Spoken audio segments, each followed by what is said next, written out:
رسول الله نزار يا رسول الله نزار يا رسول الله نزار يا رسول الله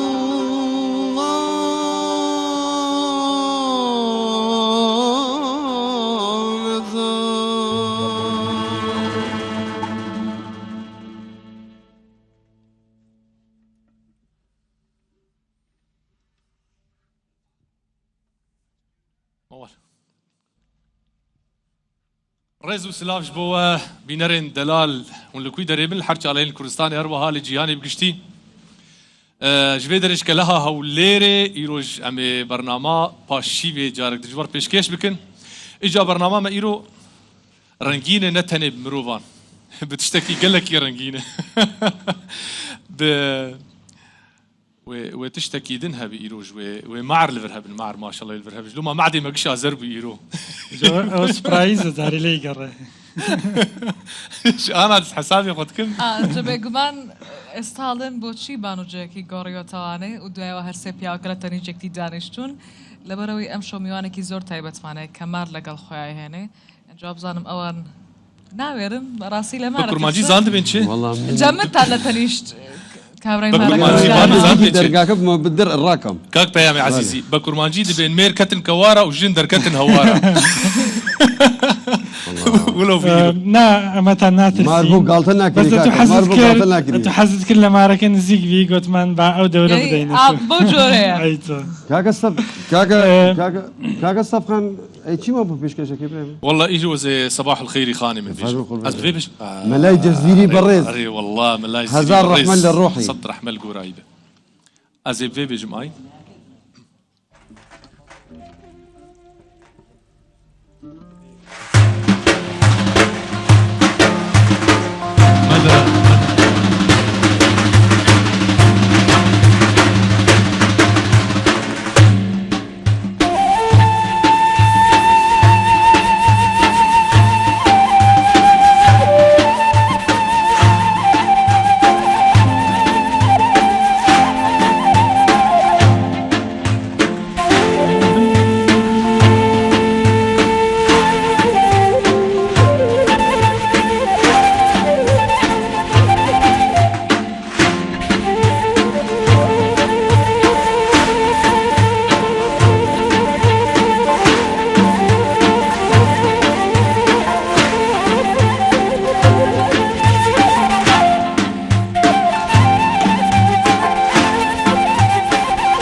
خديلي بمحمود مفتي والهود صباح الخير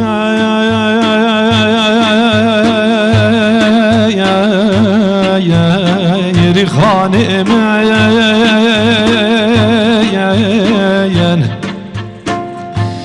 شهشرين زباني مين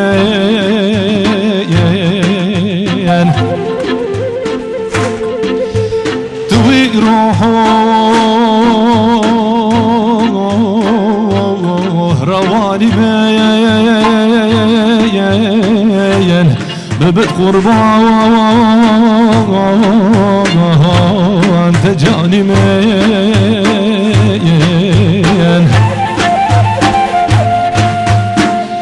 طال الله يا كذاتي توي شوي شرين صفاتي توي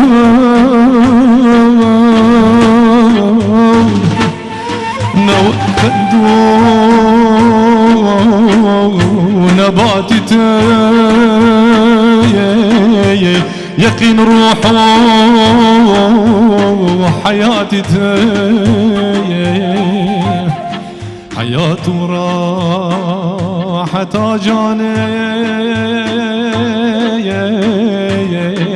صباح الخير يا خانم ورا بنا يا جوان ببینم باش نمالای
صباح الخير خانم هاي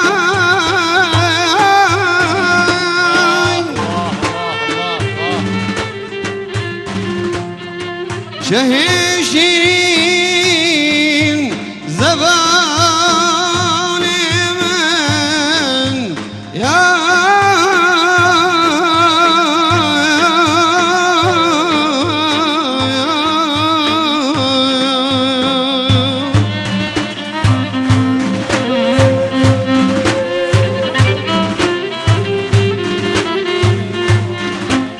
ويروح رواني ولاي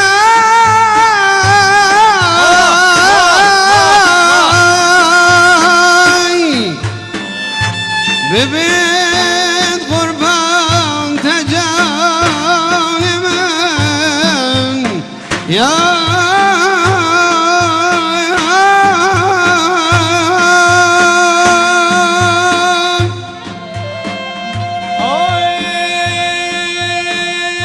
صباح الخير مساء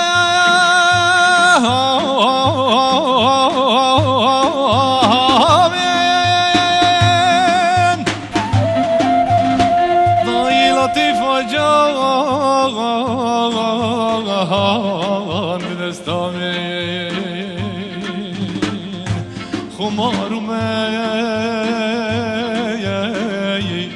پرستامين توي مقصود وقصدامين خمارمي پرستامين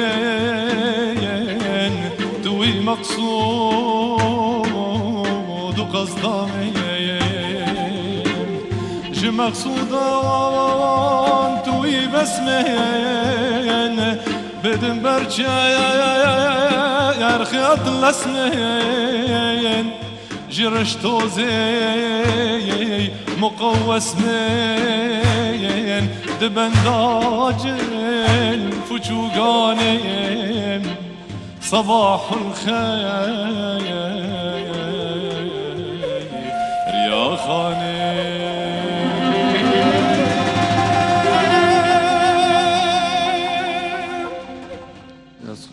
وشو؟ دەستان خۆش بی دەنگتان دەنگتان خۆش بی خۆش و لەشتان ساغ بی هەمیشە بەو سروتە ئاینیانە بە تایبەتتر مەلایەک ئەرێ زیری والله. یەکێک لەو ڕەمزانەی کە پێم وایە هەموو کورد شانازی دەکە بەوەیکەوە خاوەنی کەسێکی وەکو مەلایەک زیریە. والله من معجبم بشعر كاني ملاي جزيري زور زور يعني أب مناجاتي كردية إيرو بيش بركة مناجاتي يجيرو بێگومان ئەمڕۆ پێشبڕکەی مناجاتمان هەیە. شخوا چند فيديو جمر هاتنه ما داخواز كر جبري چند روجا ما قلت هجر ايجو دنگي خوش بيانجي مناجات هاد بيجي قصيدين كردي بيجي وقفان تشتي انا موكك بيام قلت يانجي بجورين دب بلكي شوين دنتين قوتن جمر بشينن لسروي هجمارا قو مجور ديار كربو بينج فيديو جمر هاتن بمرة بين ما فودور تماشا بكن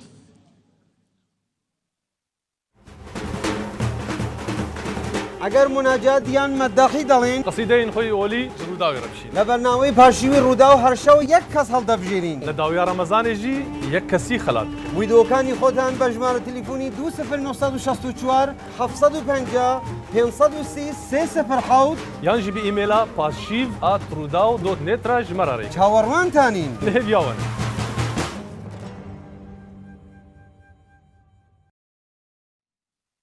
بله تماشا بكن غلامی درگاهی تو قربانی حضراتی تو غلامی درگاهی تو قربانی حضراتی تو أسيري خاوكي ريتم روحي لا ريت دانا روحي لا ريت دانا غم بابر وشادي بي شادي غم آزادي بي غم بابر وشادي بي شادي غم آزادي بي قرشالوت في هادي بي تانم لا شاهد تانم لا شاهد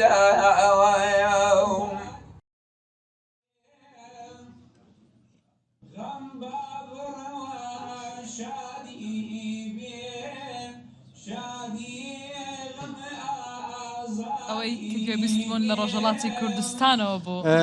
بەڵێ ئەم دوو بینەرانی محتەرەم کاکە مەسعودی عەزیزی خەڵکی پیرانشەر ڕۆژهەڵاتی کوردستانە ئینشاءڵڵا ئەو پێنج کەسەی ئەم شەو بۆ هێمە و بۆ هێوە عەزیزان دەخوێنن هێوە عەزیزان بە یەک نەفەر هەڵدەبژێرین هەر شەوە ئێمە یەک کەس هەڵدەبژێرین و ئینشاءڵڵا لە کۆتایی مانگی ڕەمەزان لەو 30 نەفەرە ئێمە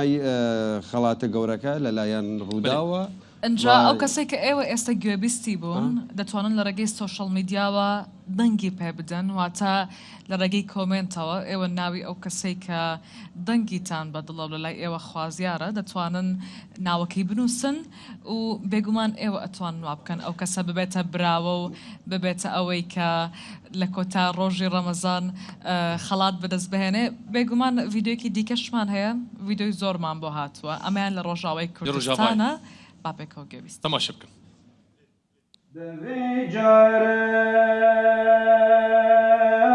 دەویجارێک لەوی جانیم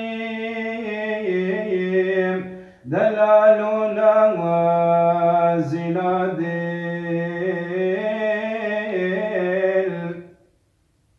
برینداریم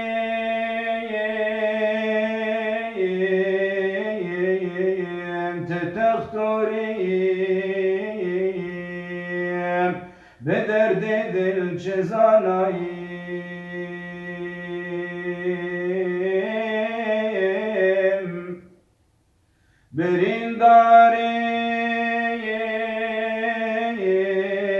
برینداریم تتەختۆریم به درد دل چه زاناییم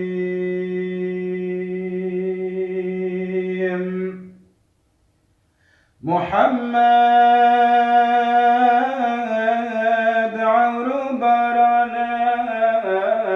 محمد باغ و بستانه محمد را حتی جانم بروش و بجن و بالایی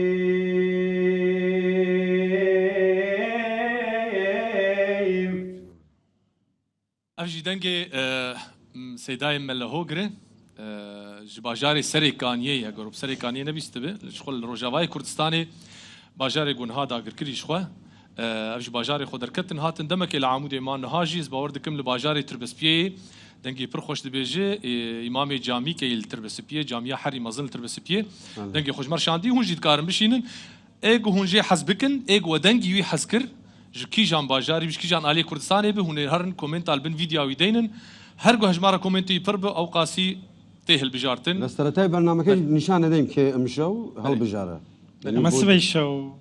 بۆ سبێشەوە سبەی شەو ئەنجامی ئەگەر ئەمشەو نەبوو بۆ سبێشەوە بەێ ئەم گۆدار بکەن ڤیدیۆکمەنی دنیژەیە جاري عيادتكي قدم بني يتسر جاوم هتامر دن غلامي توم وفاتم هلا برشاوى حبيبي يا حبيب الله طبيبي يا رسول الله حبيبي خير خلق الله حبيبي نور عرش الله ئەمە محەممەدی ناوە دەنگێکی خۆشی هەیە پەیامی عەزیزی لە ڕۆژهەڵاتی کوردستان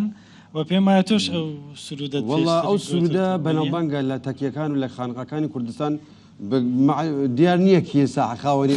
وەلی هەموو تویانە ئەرێ وەڵا لە سەرەتای پرۆگرامیش کاک پێیەوەی بۆ گوتین ئەمجارش لە ڕۆژاوای کوردستان سەفقان خەڵکی ڕۆژاوا باشاندن خەڵکێ دنجیش ئالیەن کوردستانیش مەر بشینن کەرم کەم گۆدار بکەن درێ مەیخانەیە عەشقی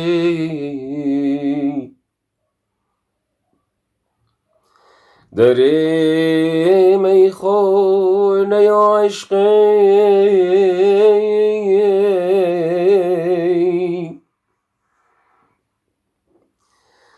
درێ مەیخانەیە عەشقی سەحەر عارف زیارەت کرد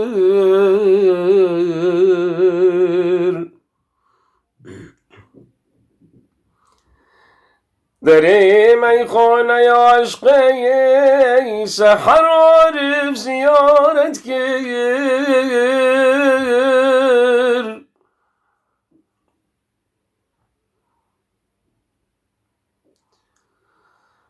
دەرێ مەیخۆنەی عاشقی سەحەر عارف زیارەت کرد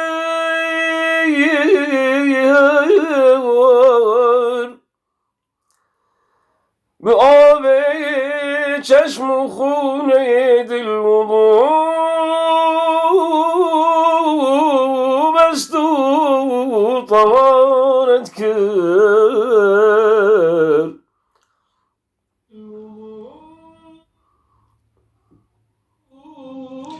دەنگی دنیای بێ ئەفژی شاد بووە بژین ئیسا نەفەری کەسی پێنجم کاکە محەممەدی ئەمین سەلاق لە پارێزگای گولستانە تورکمانە خەڵکی ئێرانە ئەمما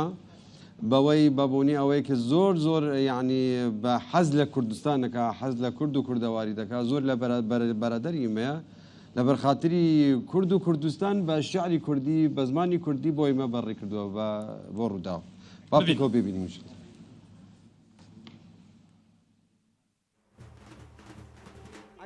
الله الله الله الله الله الله يا الله يا الله الله الله الله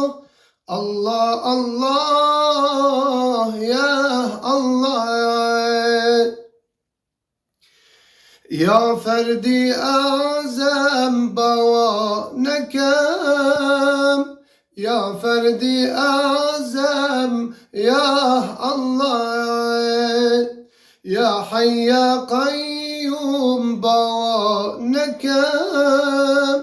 يا فردي أعزم يا رمداد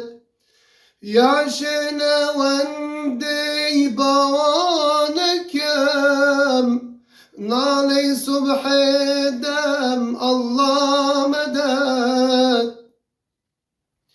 هناي بنديان بوانكم بندي خاني غم الله مدد سفاد هندي بوانكم سینه درویشان یا الله. ئەو ڤیددیوانەی کە ئێستا بینیتان دەتوانن لە ڕێگەی سوۆشەڵ میدیاوە لە ڕێگەی پێگەکانی ڕوودا و لە سوۆشەڵ میدیا دەنگیان پێ بدەن ئەو کەسانەی ئێوە خوازیارن بچنە کۆتایی مانگی ڕەمەزان و فاینەڵی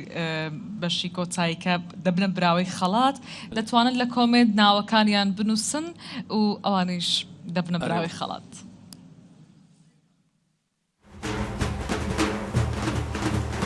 ئەگەر مناجات یان مەداخی دەڵێن قەسیدەین خۆی ئۆلی ڕووداوی ڕەبشین لە بەرنامەی پاشیوی ڕوودا و هەرشەو یەک کەس هەڵدەبژێرین لە داویا ڕەمەزانێژی یەک کەسی خەلات ویدۆکانی خۆتان بە ژمارە تەلیفۆنی 2964 750 530 307 یانژی بە ئیمێلا pashiv@rudaw.net را ژمارەڕێ چاوەڕوانتانین لێبیاون.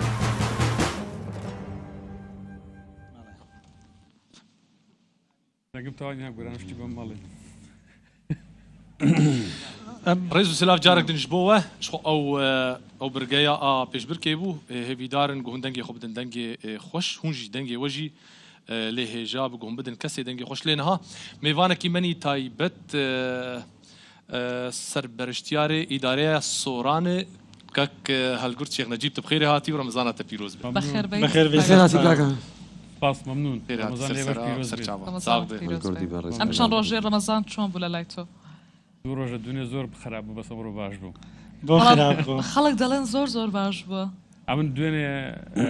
یەکەم ڕۆژ بوو مشکلەی ئیدمانی قەهوەم هەیە بەس ئەوڕۆکە لەگەر ینی هۆکارەکە حەزی لە کافاین کافاین ئەگەر کافاینە خوێن ئەو داوامان پێ ناکرێت ڕۆژێکی درێژ زیاد تەسیری زۆری هەیە. باشە بارودۆخی سۆران و لەگەڵ ڕەمەزان چۆنە؟ سۆران خۆتان مەسەلەن کە ڕەمەزان هات عادەتەن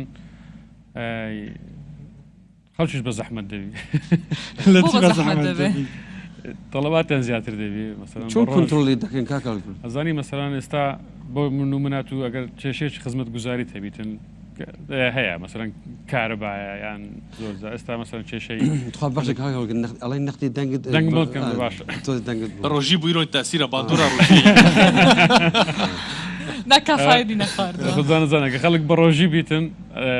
ینی تۆزێک عسابی زیاتر ئەگەر تحملی کەمتر دەبیتن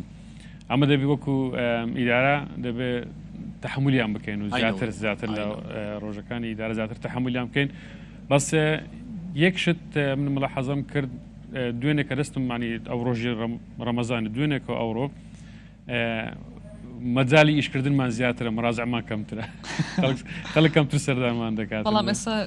کاتێکی باشە بۆی کە وەکو خۆدوتە مەجای ئیشکردنتان ئێستا ناڵم دوێنێ ینی مەجای ئیشکردن زۆر هەیە ئێستا خەڵک کەمتر بە تایبەتی سبەینان دەتوانین ئیش بکەین چونکە ئەوانێک کە سەردانیشمان دەکەن خۆتان نەزانن مەسەرەن لە داوائیرەکان عادەتەن کێشەیەشی لە دایرەیەکە هەیە دە سەردان دەکا لەوانەیە وەخت زۆر دەباتن بەڵام دەرکەمان کرایتەوە باشە کاکەڵگورد باسی ئەوت کرد کە خەڵکیش پێداویستی لە ڕەمەزاندا زۆرترە بە تایبەتر ئاو کارەبا پلانی ئێوە چییە بۆ پڕکردنەوەی ئەو پێداویستیانەی خەڵک لە ڕەمەزان بەخۆی باڵێن بۆ نمونە دەبێت و دەستکاری هەندێک شت بکەیت ئەمە دوو ڕۆژە کێشەی کارەبامان هەیە مەسەلەن لە ئەو تەوقیتێ پێشتری هەبوو ئەگەر خەڵک لە پاشی و کارەبای نەبە لە گوندەکان کێشە نەبوو مەسەلەن سەعات سێ و چار کێشەی کارەبای نەبوو بەس ئێستا مەسەلەن گوندەکان دەبی بە وەختی پارشی و سەعات سێ هەتا چار و نیو کارەبایان هەبیتن کە کارەبای دەدەیوان ئیسانتەری تەسیلەی سانتەری دەکاتن دوو ڕۆژە ئەوەماڕێکی خستیتەوە لەو شەوە سنتەرمان کچکە گوندەکان مۆلیدیان نییە گوندەکانمان کردە کارەبای ئام وەختی با بڵێن پاشی و ناو سنتەری سۆرانەوانی کە مۆلیدیان هەیە کرمانە ئەنی مۆلیدیان بۆ پێ بکەن وەختی دەبێن دەستکاری ئەوانە بکە تا بتوانێت لەگەر خۆتانزان تەوقیتەکان هەمووی گۆڕانکاری بەسەردادێ دەبێت شتێکی وا بکەین هەتا ئەو کامە کوڕیانە پڕ بکرێتەوە کەواتە کاکەڵ گورتکەی ئەمەیەک لای دەبێتەوە کاشەرەکانی مۆلیدەکان و کارەبای ڕێسی چۆن دەبێت ناڵم ئەمە سەر دەستکاریمان کرد چونکە کێشە هەبوو کە خەڵکی گوندەکان گلیان دەکرد کە وەختی پاش و کارەبایان نیە چونکە ئەوان مۆلیدیان نییە بۆیە ئەمە جەدۆلەکەمان گۆڕی کارەبای ئاماندا دەوروبەری ئەوانی گوندەکان بەڵێ تعویزی ئەوەمان کردو تەختیەی ناو سنتەرێکمان کردووە بە کارەبای مۆلیدا بەس ئەمە نابێتەوە ئەوەی کەوا نرخی ئەم پێر لەسەر هاوڵاتیان ئێستا ئەوە پێش ئێستا قسەمان کرد ئێوارەیە ئەوەش کێشەیەکە ئەوە لەگەڵ وەزیری کارەبا لەسەر خەتین ئەگەر حەوڵ بدەین لە ڕەمەزان چەند ساعتێک کارەبا زیاد بکەین بۆ ئەوەی ئەو زەختە نەکەوێتە سەر هاوڵاتی لە نهایەتی مانجی ڕەمەزان خۆی مانجی ڕەمەزان کە دێ نەکار بابەتی کارەبا یعنی بازاریش ویستم باسیەوە بکەم بە تایبەتر کە پێداویستی خەڵک زۆرتر ڕوو لە بازار دەکات تەزەخۆم دروست دەبی هەڵاوسان دروست دەبی بۆ ئێمە بۆ ئەوە ببوورە ئێوە چیتان کردووە چاودێری بازار دەکەن سزای ئەو کەسانە دەدەن کە پابندی ڕێنماییەکان نابێن وڵی خۆ بەخۆی مەفروزوانی ئەمە سزای خەڵشتن چاودێری بین و مانجی ڕەمەزان و خەڵک باوەکو خۆی عنی بەس پێویست ناکە هەموو جارەکە داواکاری لەسەر شتێک زیاد بوو ئەوان دەستکاری سعر بکەن و استقلالی وەزعەکەی بکەن خۆ ڕەمەزانە و ینی بۆی خەڵش تووشی وەکو دڵم پێویستی نەدەکرد ئەمە چاودێری بکەن بەس مەزبوریشن هەر چاودێری بازار دەکەین خۆتان نەزان پێش ڕەمەزان کێشەیت کە هەبوو ینی لاقی بە ڕەمەزاندانە بە ڕەمەزانش هاتە سەر بەڵام هەوڵمان داوە کۆنتترۆلی بازار تیمتان دروست کردووە ڕۆژانە بەردەوام چاودێری بکەن لیژنی ئابووری هەنە ڕۆژانە سەردانی چاودێری بازارەکان خەڵکتان سزاداوە تا ئێستا یانجاری سەرەتا وڵە خەڵکمان لە ڕەمەزان نا ینی خۆت لە ڕەمەزان لە ڕەمەزان یاری کێشەکان پێش ڕەمەزان دەستی پێ کرد ئێستا ئەوەی کردوتەوە ینی باڵانسی خۆوە گرتیە تە بەحسا ئەلکتریکێک کرد ڕەوشە ئاوێ چاوایی پاقژیاوێ تەمینکردنە ئاوێ ئەو ئەنی ئێستا ئەو لەو وەرزێ ئاو باشە ئەمە بەرێ پرسگرێک هەبوون جارێ وشکە ساڵی وەختی وشکە ساڵی هەیە بەڕاستی کێشەمان هەیە ئەو بیرانە هەمووی وشک دەبن بەڵام خۆشبەختانە ئەو ساڵە هەم بەفر زۆرە هەمیش باران زۆرە هیوادارین ئەو کێشانەی کە ساڵی ڕابردوو توشمان هات لە ئیدارەی سۆران ئەو ساڵە نێتەوە پێشمان وەکو بەتایبەتی لە ڕووی دابینکردنی ئاو پارێکە کێشەشێک زار زۆرمان هەبوو بەڵام ئەو ساڵە بەخوای بە زیاد بێتن بەفرێکی زۆر باریە هیوادارین ئەو کێشانەمان بۆ دووبارە نەبێتەوە. بەڵێ باشە لەسەر بە باسێکی ناشنال پارکی هەڵگرد و با بڵێن ئەو ناشنال پارکێک کە دروست کراوە ماوەیەکی زۆر حکوومەتی هەرێم خرجێکی باشی خەرج کرد بە ئەوەی پێم وایە لە 18مین 19مین ناشنال پارکەکانی دنیا بوو دواتر ماوەیەک بەهۆی ئەو قەیرانانەی کە هەمومان تێیدا تێپەڕین کارەکانی سست بوو ئێستا ڕەوشی ئەمە چۆنە چی لێ هاتێگەیشتە کوێ؟ بەخۆی ینی هەر بە شێوەیەکی گشتی بابەتی ژینگە پارێزی بە تایبەتی لە ئیدارەی سۆران چکە ناوچەیەکی سروشتی یەکجار بەرفراوانە ئەمە هەوڵماندا گرنگجیشی تایبەت لەو بابەتەوە ینی بە بەردەوامی چالاکیەکانمان هەیە کە گرنگی بە بابەتی ژینگە بدەن ئەو بابەتی ناشنال پارک ئەوەی هەر ئەمەوەی سەکران و هەڵگرد و ئەم هەوەی ناوچەی بارزانیش ئەم ناشنال پارکانە زیاتر ڕێکخراوەکانی نێودەوڵەتی کە گرنگی دەدەن بە بابەتی ژینگە ئەوان زیاتر سپۆنسەریان دەکەن و کاتی خۆشی هەر ئەوان سپۆنسەریان دەکرد و بەڵام وەکو بە خۆت باست کرد کە وەز هاتە پێش بابەتی وەزعی قەیرانی دارایی ینی لە نێودەوڵەتی کارەکانیان سز بوون ئێمە ئێستا هەوڵمان داوە ئەو کۆنتاکتانە لەگەڵ ئەم ڕێکخراوانە دروست بکەینەوە هەوڵ بدەین پرۆژەیەکی گەورەیە ئێمە ئەگەر بە سستیش بڕواتن بەڵام ناهێڵین بکەویتن و هەر بەردەوام دەبین لەسەری و خەڵکێکی دڵسۆزیش کار لەسەر دەکەن لەسەر بابەت. ئێستا هیچ گژمەیەک هەیە لە حکوومەتی هەرێم تەرخان کراوی بۆ دووبارە تاوەکو ئەو ڕێکخراوانە دێنەوە سەر هێڵ و با بڵێن پاڵپشتی ئەم ناشنال پارکانە دەکەن یان هەروەستاوە ببوورە خۆتان نەزان ینی حکوومەت قەیرانی دارایی حکوومەت ئێستا کێشەیە دابینکردنی بوتسەیە و زۆر شتیت کێ بۆیە ئێمەش نامانەوێتن ئەو زەختە لەسەر حکوومەت دروستکەن دەمانەوێتن ئەو پەیوەندەکانی خۆمان بەکاربینین علاقاتی خۆمان بەکاربین بۆ ئەوی بتوانین ڕێکخراوەکان بێنینەوە سەر خەبزارەشی دیکە ئەوانش استعدادیان تێدایە بەڵام دەبێت کار لەسەر بکرێت. کاکەگیان بڕیار بوو لە سەرەتای ئەم مانگە کار بە کارتی واکسین بکرێت لە دەروەزەی سنوورەکان ئایا لە حاجی عمران ئەو جێبەجێ بووە ئەو کارزە هەموو ئەو بڕیارانەی کە لە وەزارەتی تەندروستی وەزارەتی ناوخۆش دەردەدرێن ئەمە ینی بڕیاری پێدەدرێتن لە سنووری حاجی عمران بە تەواوی جێبەجێ دەکەین یعنی کەسێکی سە لە ڕۆژهەڵات بێ کارتی واکسینی ینی کارتی واکسینەکەی قبول دەکەنەوە ئەوانە ئەو کارتی واکسینانێک کە بەپێ ئەو بڕیارانە کە لە وەزارەتی تەندروستی و ناوەخۆدرایە لەکنەمە هەموو وەک خۆ جێبەجێ دەکرێتن قبولە و داخلی دەبن بەبێ مشکلە مەبەست لەوەیە کە ئەگەر ئەو ڤاکسینەی کە لە ئێران جیاواز بێ لەگەڵ ئەو ڤاکسینەی کە لە کوردستان بێ بەڵانی هەمان بەڵێ ئەو ڤاکسینانە تەعاان دیاری کراوە ئەوانی وەزارەتی تەندروستی دیاری کراوە بەدەر لەوانە ئەمە ینی ئەوەی با بڵێن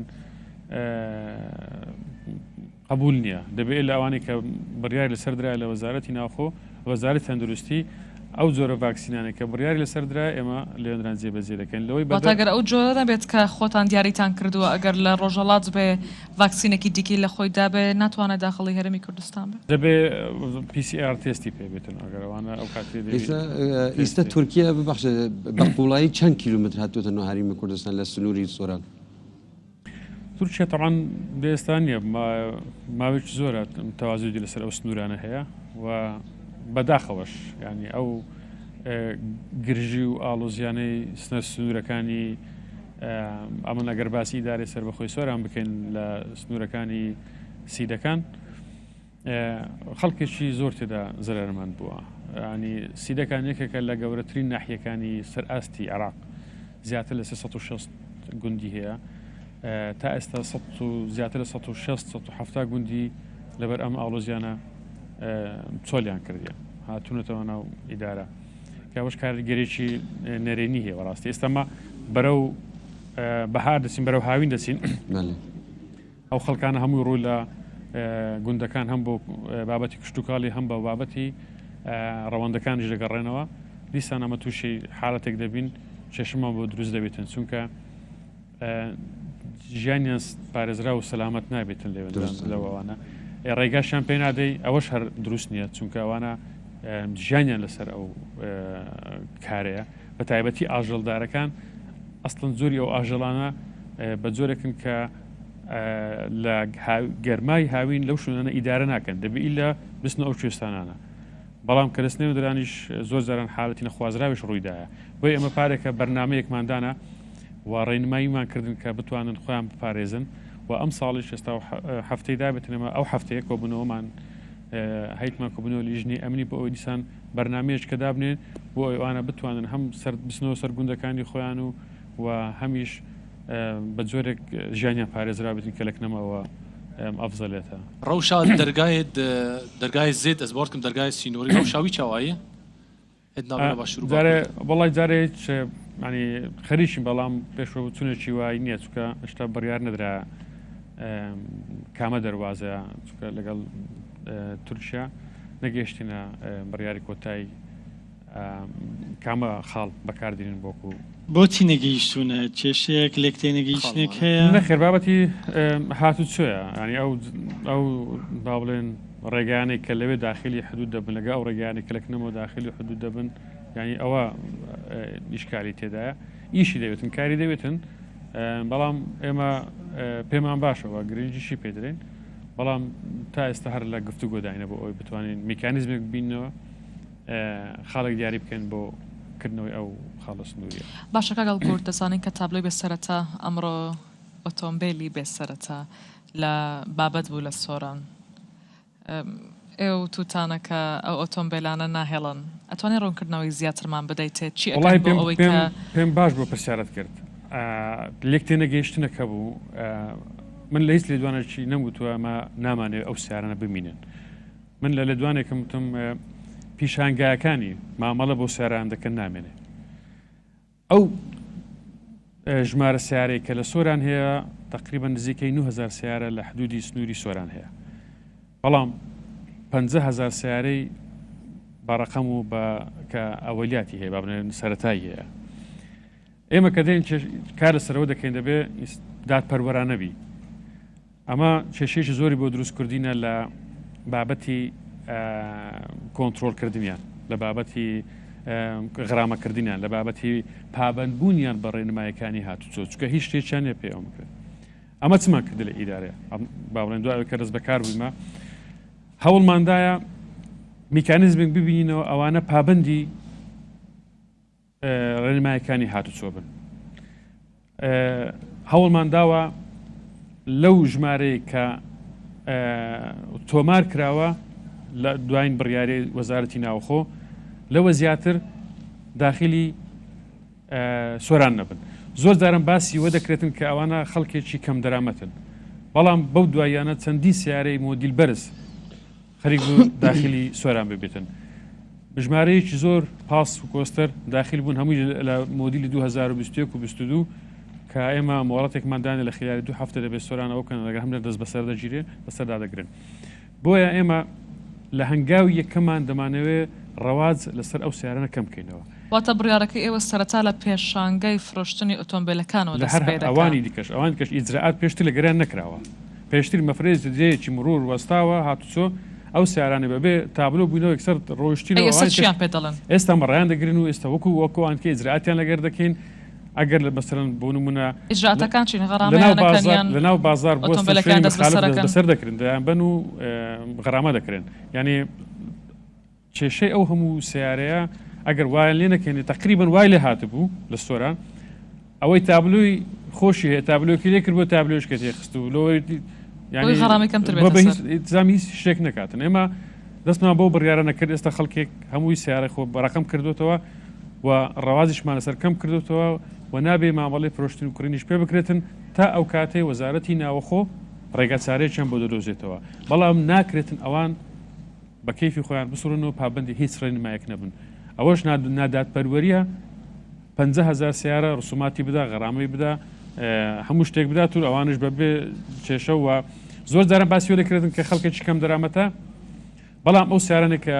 کە داخل کرابوون مۆدیل 21 ئەوانە خەڵکێکی کەم دەرامەت هەیە قەمەرەیەکی بسوچی هەیە لەوانەیە بە سیارەی سێ سیارە قەمەری بسوچی پێدێتن یعنی ئەوە نابێتە بەهانە بوو ئەوەی نابێتە شتێک ئەمە بتوانین ڕێگایان پێ بدەین لەبەر ئەوەی خەڵکەشی کەم دەرامەتن بەڵام من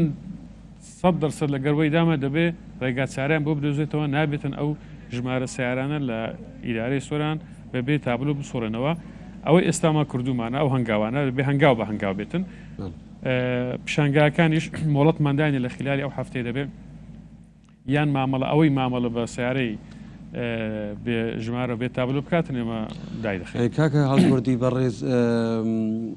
کێشەی زبل و خاشاگاکە لە نێو لە ڕێوان ڕەواندز و سۆران ناڕزایەتی هەبووە ئەوە گەیشتە کوێ چ ساری چارەسەری بۆ دەکەن لەگەڵ چ کۆمپانیانی ئەوە بەڕێک هاتوونە بۆ چارەسەرە طبعا زبر و خاشاک کێشەشی نێو دەوڵەتیە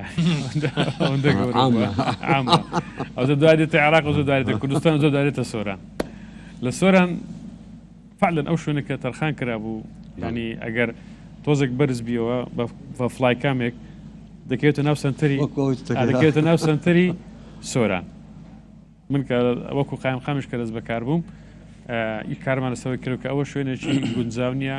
بۆ زەبڵ فرەدا بەڵام کە دەست سەربابەتی ژینگە ماوەیەک پێش ئێستا بەڕێز عەبدوڕەحمان سەدیق بەرپرسی دەستەی ژینگە سەردانی کردین سێشی زۆر جوانی کرد باسی معاملەکانمان کرد گوتی زۆر جاران دەڵێن ئەو معاملانە دوور بێخنەوە لە ناو شاری بەس گوتی دوور دێخی دێ بێ چێندرا خۆ دوورکردنەوە تو هەر جێکی هەژینگە تۆ پیس دەکا ئەوە چارەسەر نییە ئەمە فعلا لەگە قسەکە بەس چارەسەر نییە بەس کاریگەری خراپی ئەها کەمتر دەبی لەسەر تەندروستی خەڵک ئەمە بابەت زبڵ ناک مەستە دێمە سەر زبڵ باسی کارگەکان دەکەم چارەسەرەکەوێ دەبێت بە تەکنۆلۆژیایەکی نوێ بە شێوەیەک ئەو فلترانە هەبێتن ژینگە پیس نەکا ئەوە چارەسەرەکە نەک چارەسەری ئەوە ئەمە هی معاملەکان کارگەکان بەنسبەت زبڵ و خاشاک دیرەکە زبڵ و خاشاک دەبێت چارەسەری ئەو زبڵ و خاشاکە بکەی قەزدم ئەگەر لەوێندرانی شەرماگرێت سە شۆنمان بۆ تەرخان کردووە دوورترە بەڵام 2 ساڵت کێ دوورتر لەوانێ خۆ ئەو کات شوانە ئەو شوێنە دوور بێتن پاشی 3 ساڵیت کە قەڵەبارغی دەگاتە ئەو شوێنەش بۆیە دەبێت چارەسەری ڕیسایکلینگ کارگەی ڕیسایکلینگ بینین چارەسەری ئەو زبڵە بکەین نەک چارەسەری ئەوەی کە شوێن ئەم بستا شوێنەکەی دەگوازینەوە هیچ ڕێکەوتنتان کردی لەگەڵ هیچ کۆمپانیایەک بۆ ئەم چارەسەر استراتیژی بناوە بکەن بە خۆشحالیەوە سەرۆک حکوومەت ڕەزامەندی دەبێ ئێمە کارگەیەکی ڕسایکلینگی پێشکەوتوو وەکو ئەوەی ئاکرێ لە سۆران دابنێن شوێنیشمان بۆ دیاری کردووە و شەقام شتەکانیشی بۆ ڕۆیشتووە هەنگاوەکانی هەندێکمە بەڵام ئەمە لە هەنگاوی یەکەم ئەو شوێنەی زبڵ فڵەدان دەگوازینەوە وێندرە و کاریش لەسەر دەکەین بۆ ئەوەی بە زووتری کات چکاگە ئەو ڕسایکلینگەمان هێنا نەک هەر بۆ سۆران بە هەر سوار قەزاکان ئەو زبڵ و خاش بۆ جناب لە سۆرانەوە تەشریفەتی کە میوانی ئێمە بووی لە پەرشی مەمنون زۆر سپاس بۆ ئێوەش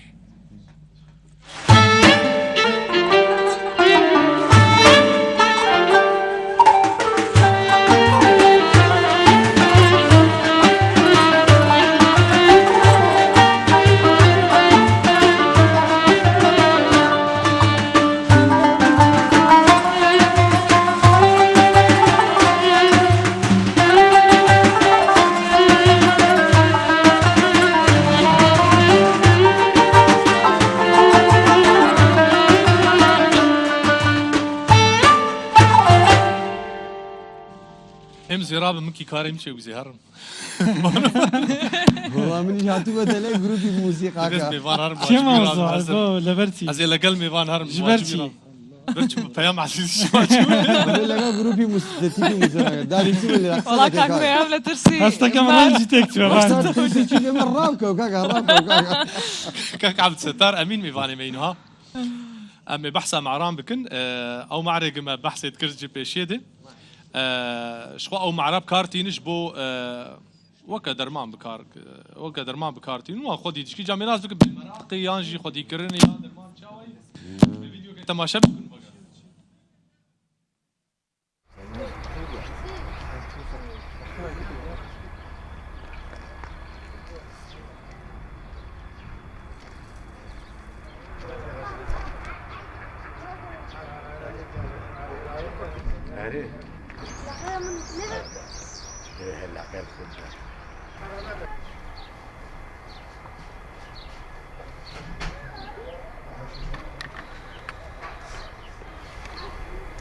ما ندید یا ام پی خوشحالین بلکس کومام عبدستار نزدیکی میا کو ام شنگلا جو ایواریا گلا جو وقت خوب بنامه کرد بیتن ام تینا گلوا مورا بخو صعبه دکید کن وقت دکید بورینو به خوشحالینو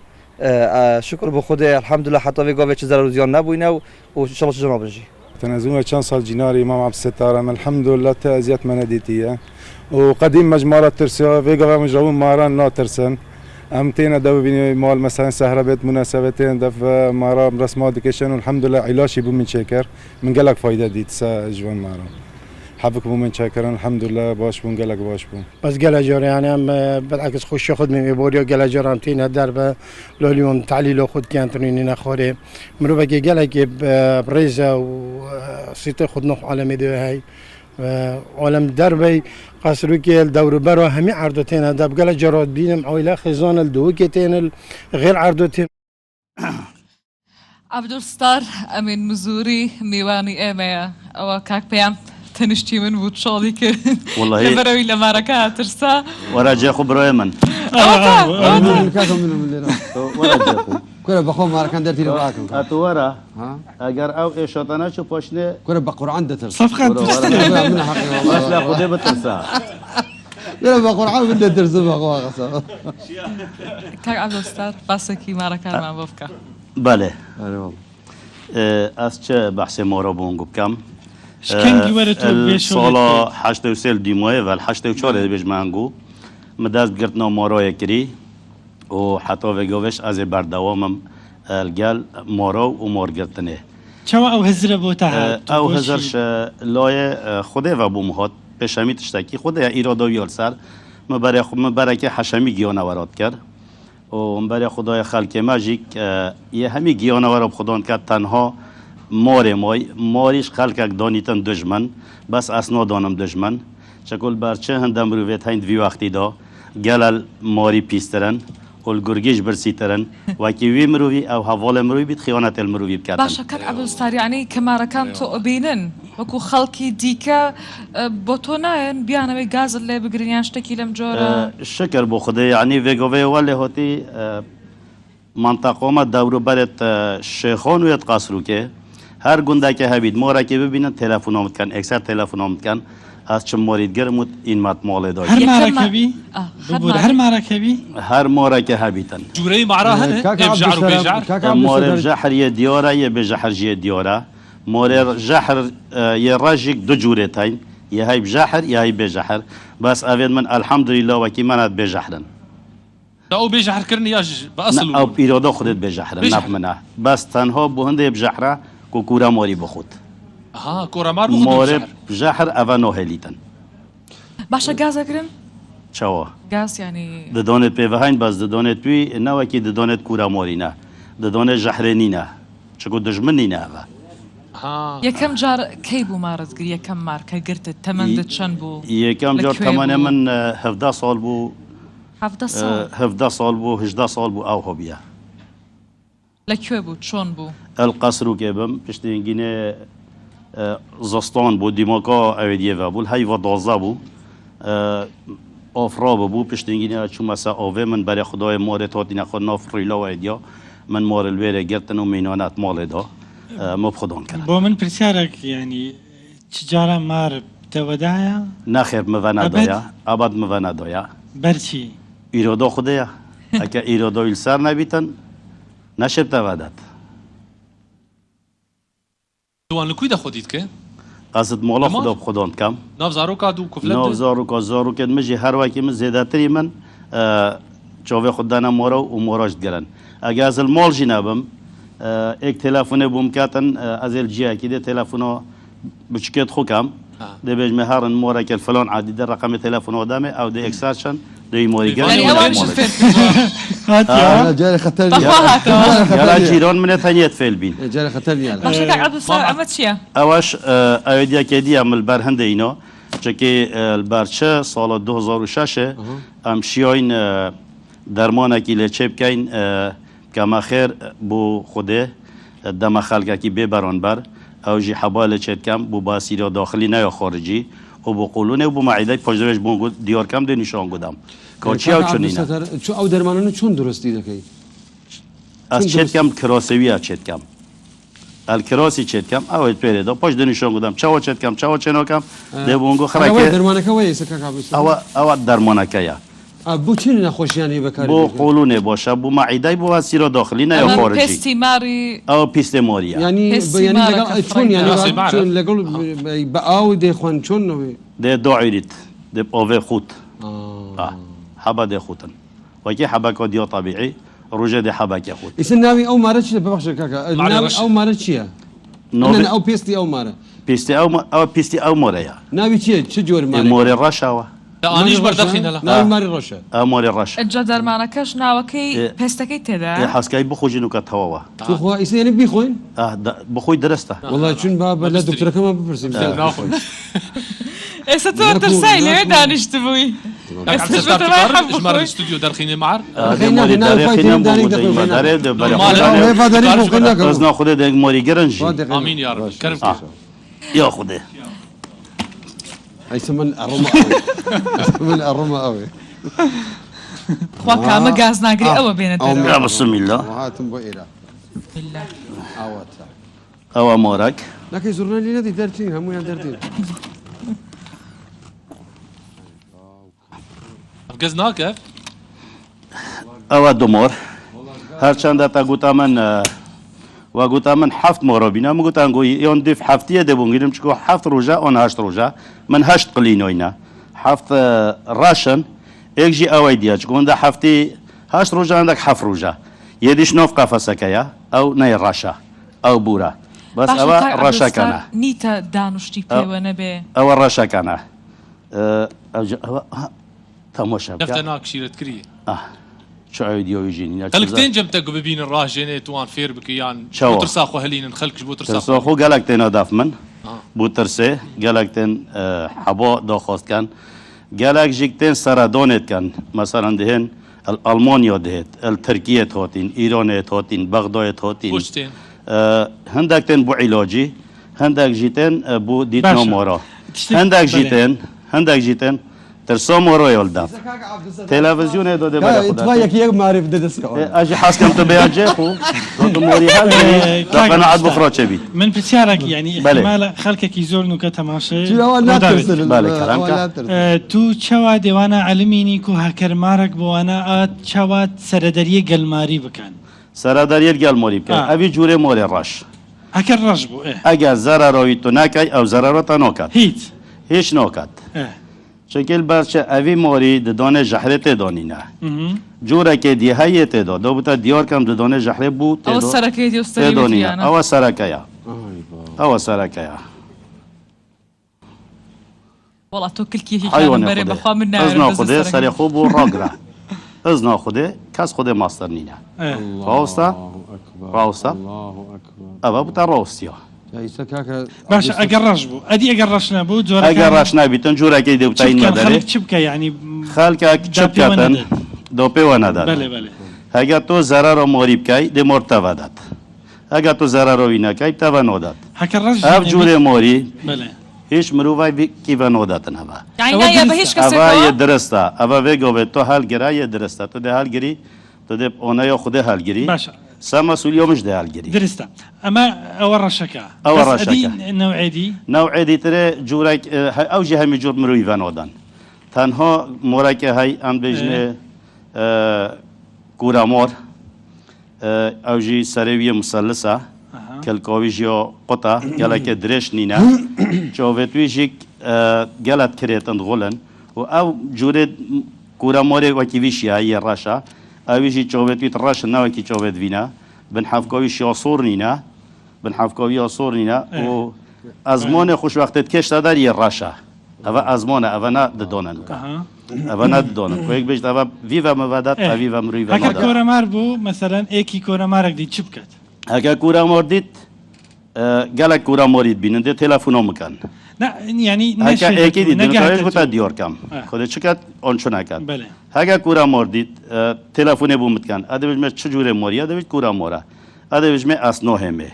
تاویو کجا تاویو نکجا از خود کنو کجا موری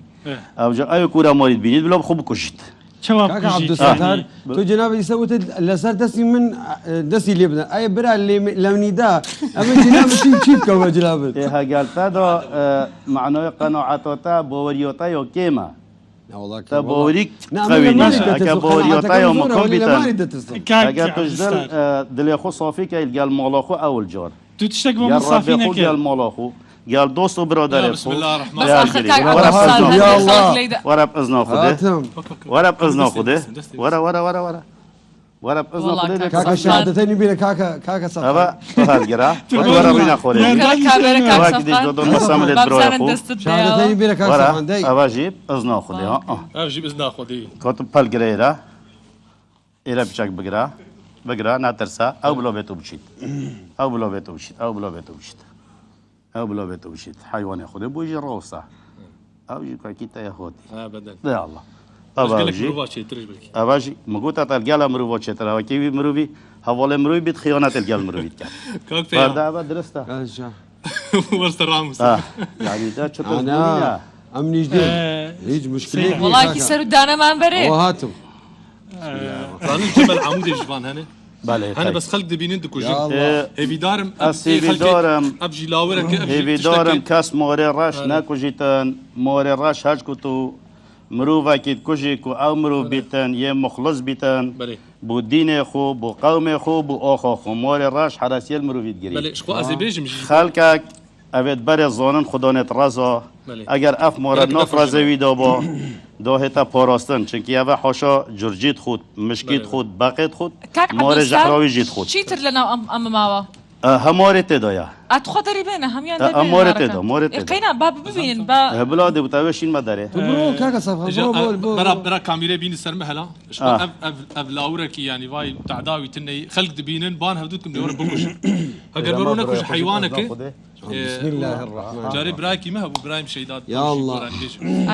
تقول لي بقرا نكوش تقول جناه يعني تقول جناه ابيك يعني هاتوش ده القريب از ناخده نوكا هندا جيران منتين برادر منت كرد سورينا بچكت واجد هال جرا چند داني دو دانه نوانا دو قلن يكشي بدا من حفلت اینو اینده بتاشینم هال جرا پز ناخده ورا كفر ابد اسمه ورا هال جرا كحف كوخو ده الله دونا ويري انا حيوان ايراج بقرا ابيش بقرا نترسا ده الله پز ناخده أبا الحمد لله الله مدد الله مدد يا رسول الله كاك بيان بخوا سرت دستي لي بقرآن دويني شو أوندن ناوي مارم هنا تا آخري ماركة كاكا بالنار ورا حيوان ياخذ راوستا هذا راوستا والله خطرك كاكا بس تو تشتكينا قوتا من أخيري يعني كرك تو كورا ما رقديت إيه تو نفد دوا بدت تو تفيد بكوجي دكتور يعني تكنيك شواب كوجي كورا مار هاجا تفيد كوجي خنزيكنا كاو بكوجا شوا دورة كدريج بيت تلنو بيصلوني مرة قد سيتا دا هاي مثلا هندا براد لداي ده وصل كوجي هندك بيجن تو كل كاماري بقرا وهما وصل هاجا تو بقري نوغاي تو كل كورا موري بقري بارش كورا موري قالتا ايروي جرد ايرا بقرا او سري خوندا دي بودات ابي وصونينا شونينا فش شونينا والله ابي لسه كم يزور هارا يزور هارا بقرا قصا بلايكك فيا شونينا او هم تو هكا بردا يدشتا جيخوا باخدشت والله حزاك مشت جيخو حزاك كاك بيان دستي بعد دور دستي لي بخوازو جناب دي بخش هل ما جناب لا مو بلور دافتا بيتناو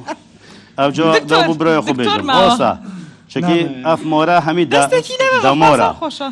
هندي مورا خر دمورا قال تا كيشو نه یکی که تا بودو دیگه توی لیکی نداره چند سالات کن قال لیک هات نداره دمرید و موری تشتاک دیجیه هی اگه حاشا چود کنه که دو تو هندی پیشی نویت دار نویت داره ایلا ده پچیه تو نویت دار بس آنها یا خود وقت چیتا ده گل اجازه چون منت اینو نداره جی اب خود یادشتاک بس فرسيارك يعني كلام كا تو اكيد مروفتي هي چوات تشين بين مالتا تجي ماربي مروفت من نه بس مروفت من ئەوی مرۆڤۆنیە بۆ گەلە مرۆڤۆش چێکری گەلە مرۆڤۆش یا چێکری نەباس کوردۆژی مرۆڤێت و ناترسن بێنە ماڵاتە بەرمارە ناخێر چ مرۆڤ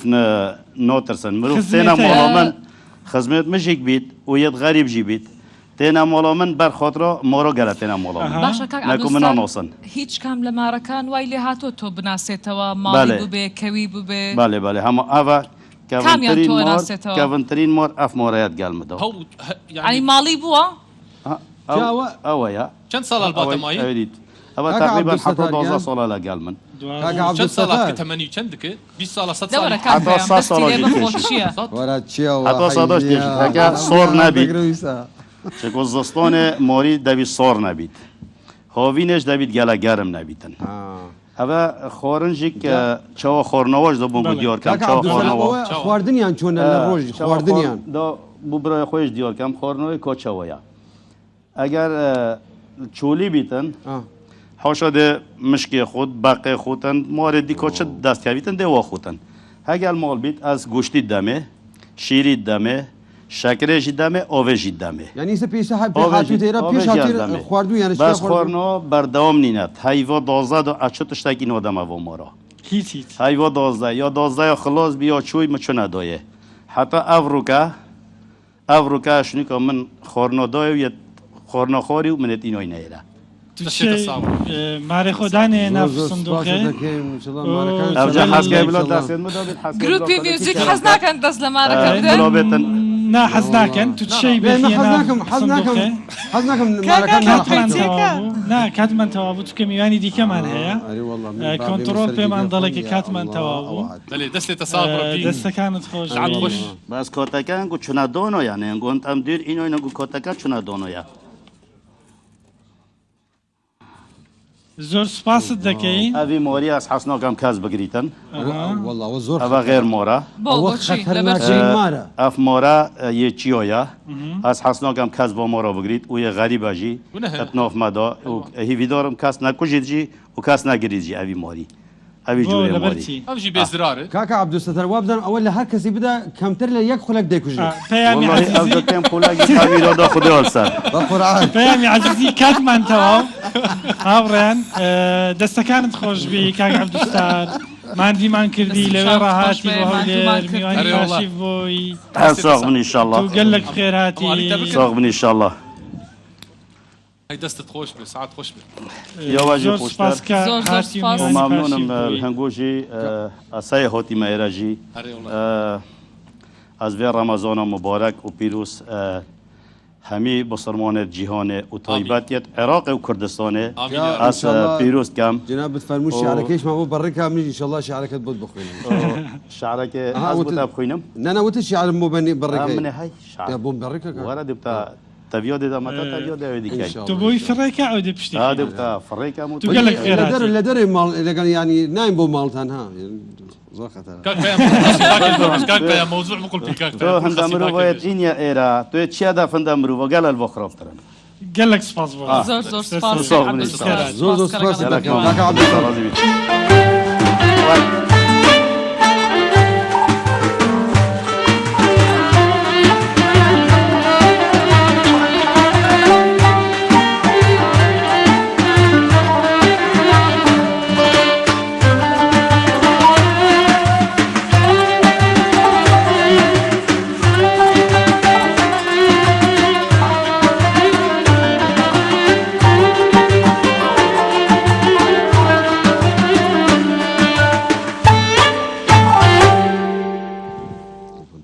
جاري مجارك ماني دنه مجارك دنه دوري معرا ودوري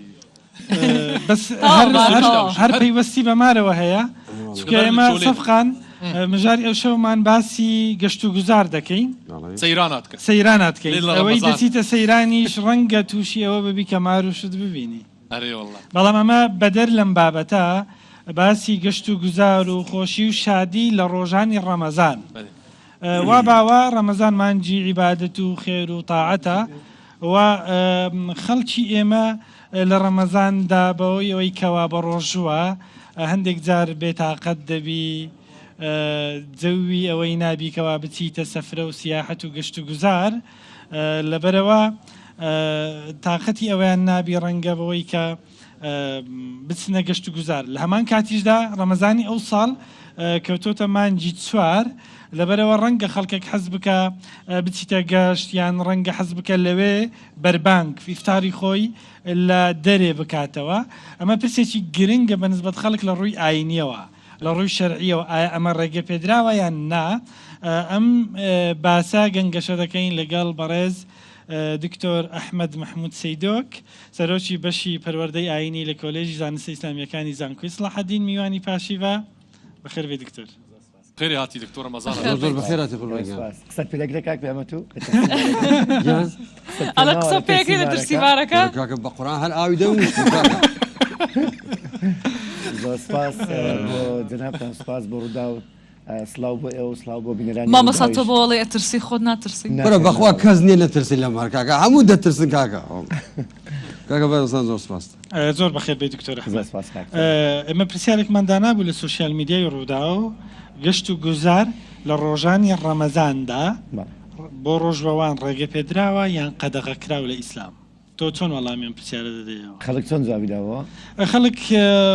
ڕای جیاوازی هەبوو هەندێکیان دەڵێن ئاساییە هەندێکیان دەڵێن ڕەمەزان مانجی عیبادەت و خێر و تاعەتە بەڵام تۆ پسپۆڕی لەم بوارە بزانم تۆ چۆن وەڵامی دەدەیەوە بەڵێ بەناوی خوای بەخشندەی میهرەبان دووبارە سپاس بۆ ئێوە بۆ ڕوودا و سڵاو بۆ بینەرانی ڕوودا و مانگە ڕەمەزان لە هەمووان پیرۆز بێ هیوادارم ئەم مانگە ڕەمەزانە داواکاریەکم هەیە لە خەڵکی هەرێمی کوردستان کە ئیتر دوورکەوینەوە لە عیبادەتی تەقلیدی لە ئەو پەرستنانی کە خوا لەسەر مرۆڤی داناوە هەموو بۆ ئەوەیە کە بتوانێت تەرجمەی کە بۆ ژیانێکی عملی بۆ فعلی بۆ واقعی بۆی بتوانین ئەو پەرستنانە پەیوەندی لەگەڵ خوا بەهێز بکە دوجار ئەو پەیوەندیە تەرجمە بکاتەوە بتوانێت پەیوەندی لەگە خەڵکیش لەگەڵ خۆشی لەگەڵ هەموو ژینگەی لەگەڵ ژیان لەگە کۆمەلگا لەگە هەمووان ئاسایی بکاتەوە بەڵام ئەوەی ئێمە هەستی پێ دەکەین زۆر جار ئەنجامدانی پەرستنەکان بەهەڵە وای کردووە بەهەڵە تێگەیشتن لە ویستەکانی خواشە بێ چونکە شتێکە ئێمە کە خوا فەرمان دەکات لە ئاسمانەوە بۆ زەوی بۆ بەندەکانی خۆی بۆ ئەوەتی کە بەندەکان بە ئاساییتر بژن بۆ ئەوی باشتر بژن بۆ ئەوی زیاتر لە خوا نزیک بن بۆ ئەوی زیاتر خوا بناسن و خواناسی معلومی جەنابیشتە و معلومی پسپۆرانی ئاینیە کە زۆر جار ناسینی خوا بەسراوەتەوە بە گەڕان بە بەدواداچوون بە سەردانکردن بە بینینی شتەکان پێدراوە لە ڕۆژانی ڕەمەزان بە دڵنیاییەوە لەبەر ئەوەی کۆمەڵێک شت هەیە کاکتۆر ئێمە ئەگەر بین باس لەوە بکەین بەندەکانی خوای گەورە بە تایبەتیش کە باس ئێستا ڕەمەزانە و تایبەتە بە موسڵمانان باس لەوە دەکەین ئێمە بۆ بە ڕۆژ دەبین تا لە خوا نزیک بینەوە بۆ بە ڕۆژ دەبین بۆی پارێزراو بین و پارێزگاری بکەین بۆ بە ڕۆژ نابین بۆی بخەوین لە چکوچی چوار دیوارە و نینە دەرەوە ئیتر بەیانی هەتا ئێوارەکەی بەس بەخەو بەسەربین یان ئیتر ئەو پەرستنەوەمان لێ بکە قسە لەگە کەس نەکەین لەگە کەس تێکەڵاو نەبین نەچین ممارەسەی ژیانی ئاسایی خۆمان بکەین لە ژیاندا ئەو کەسە تەواو بەندایەتی خوای کردووە کە هەم پەرستنەکە ئەنجامدا و هەم بتوانێت لە ناو خەڵکیشدا کەسێک بێت سوودمەند سوودبەخش ئەرێنی شتێکی وا بکات کە بسەلمێنێ من پەرستن ئەنجام دەدەم بەڵام بووم بەهۆ بە خاڵێکی وەسەرخان بتوانم هەم خۆم خۆشبەخت بکەم هەم خەڵکیش کەواتە بابەتێکمانی ئەمە کە خوای گەورە باز دەکا قل سیروا فی الأرض باشە بگەڕێن لە ناو ژیاندا کەیف بەدە الخەلق ئەوە یەک لەو شتانەی کە خوا باسی کردو بۆ ئێمە چۆن بزانین ژیان چۆن دروست بووە بەتایبەتیش کاکتۆر ئەم ڕەمەزانە لەناو بەهاردایە دەزانی باشترین خاڵ بۆی ئێمە بزانین کە مردن و زیندوو بوونەوە هەیە چەند مانگە پێش ئێستا ئەو گژ و جیا سەوزە جوانی کە ئێستا ئێمە خۆشی لێ دەبین کە ئێمە دڵفێنە و دڵمان ڕادەکێشێ و سەرنجمان ڕادەکێشێ پێشماوەیەک لە ژێر زەویدا بوو ئەسڵەن کەس هەستی بەبووی نەدەکرد بەڵام ئێستا ژیایەوە ئێمە ئەگەر ئەوە ببینین بیانی بیگونجێنین بیبەستینەوە لەگەڵ ئەوەی کە ڕۆژێک بە هەمان شێ وایە هەتەنانە ئەو کەسانی کە ئێمە لێمان مردون ئێستا ڕۆژێکدا ئێستا زۆر بیریان دەکەین زۆر غەریبیان دەکەین ڕۆژێک دێ ئەوانە زیندوو دەبنەوە کەمە بۆدا زیاتر پەرستن و زیاتر پەیوەندیمان لەگە خوا بەهێز دەکەین ببینی ئەو شتانە لەگەڵ ئەوەی کاکتۆر لەگەڵ ئەوەی کە کۆمەڵێک مەرجەیە کۆمەڵێک شت هەیە لە مەرجەکان بەڵێ کەوایە گەشت و گوزارکردن لە ڕۆژانی ڕەمەزاندا شتێکی باشە گرنگە بەسوودە شەرعیە سنەتە ئەوە باوەڕ بگرم من شتێکی مباحە ڕێگە پێدراوە بەس قل سیر في الأرض أمرا چۆن مۆبا کاکتۆر خوا دەفەرمێ سیر و بڕۆن بەڵێ باز دەچی دەکەن ئێمە معلومی جەنابتە ئێمە حکمی شەرعیمان هەیە واجبمان حراممان حلالمان هەیە مەکرۆمان هەیە مباحمان هەیە هەموو ئەو شتانە لەسەر یەک شت دووەدەستێ ئەویشان لەو سەبەبەکەیە ئەو سەبەبەی کە من سەفرەی بۆ بکەم مەبەستم بێ لەگەڵ خانەوادەکەی خۆم بچم بۆ شوێنێکی گەست و گوزاری لەوێدا من بە ڕۆژوم خۆڕۆژم نشکاندووە سەردانی ئەو شوێنانە دەکەم ئێستا ئەگەر من هەتا ڕەمەزان تەواو دەبێ هیچ سەفرە نەکەم هەتا دوای جەژن ئەو سەوزای و کەسکایی کە ئێستا نامێنێ ئەو گوڵگوزاری کە ئێستا نامێنێ من ئەچم هەم ڕۆژوەکە ئاگرم هەم لەگەڵ خانەوادەکەی خۆشم هەم گەورەی خوۆش ئەسەلمێنم هەم پەیوەندەکەشم بەهێز دەکەم کەواتە کە دەڵین ڕێگە پێدراوە ڕێگە پێدراوەکانی لای خوای گەورە وا دەکات تۆ چی دەکەی پابەندی بە ئەمرەکانی خوای گەورە ئێستا کەی ڕێگە پێدراوە کەی سونەتە کەی حرامە ئەو کاتە حرام دەبێت بالەوە دەست پێ بکەین چکە لەوانەیە زۆر خەڵک پێی حرام بێ ئەو کاتە حرام دەبێت کە تۆ شتێکی حرام ئەنجام دەی لەو سەفرەتدا ڕۆژەکەت بەتاڵ بێتەوە بۆ نمونە کاکتۆر ئێمە مەسەلەن با شتێک بڵین هەر بۆ بینەرانی ڕووداویش لەبەرەوەی وەرزی سەفرەیە تامانگی هەفتیشدا هەندێک شوێن سەفرە هەیە و لە هاوینیشە سەفرە هەیە کۆمەڵێک مەرجەیە لە کاتی ئێمە دەچین بۆ نمونە ئەو ڕۆژانەی بەهار کە نەورۆز بوو خەڵکێک لە دەرەوە بوون هەمووی بۆ ڕێگرتن خەڵکێکە بوو مەسەن ڕێدەگیرا خەڵکێکە بوو دەتوانێت ئیزدیحام دەرسێ ئێمە فەرمودەیەکمان هەیە عەلەیهی سەڵاتو وەسەلام کە باز دەکات لە فەرمێ ئیاکم والجلوس فی الطرقات ڕێگا لە ڕێگاکاندا دامەنیشن ئێمە زۆر دەو خەڵکانی ما هەرێمی کوردستان ڕێنمایی گرنگن بمبورە بەس بازارە یەکلای بکەینەوە کەی دروستاکەی سنەتە وەختە باسی ئەو کاتەی تۆ لە سەفرەکەتدا ڕۆژوو بشتێنی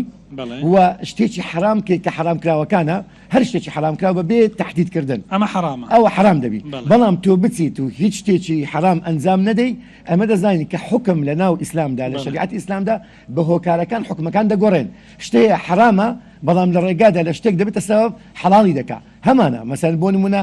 کەسێک برسیە و هیچ بەدەست ناکەوێت شتێکی حرام دەخوا هەتا نەمرێت چونکە پاراستنی ژیانی مرۆڤەکان لای خوای گەورە خەتی سوورە لەبەر ئەوە دەتوانێت شتێکی حرام بخوات تا خۆی ئازاد ینی بپارێزە لە مردن کەی سنەتە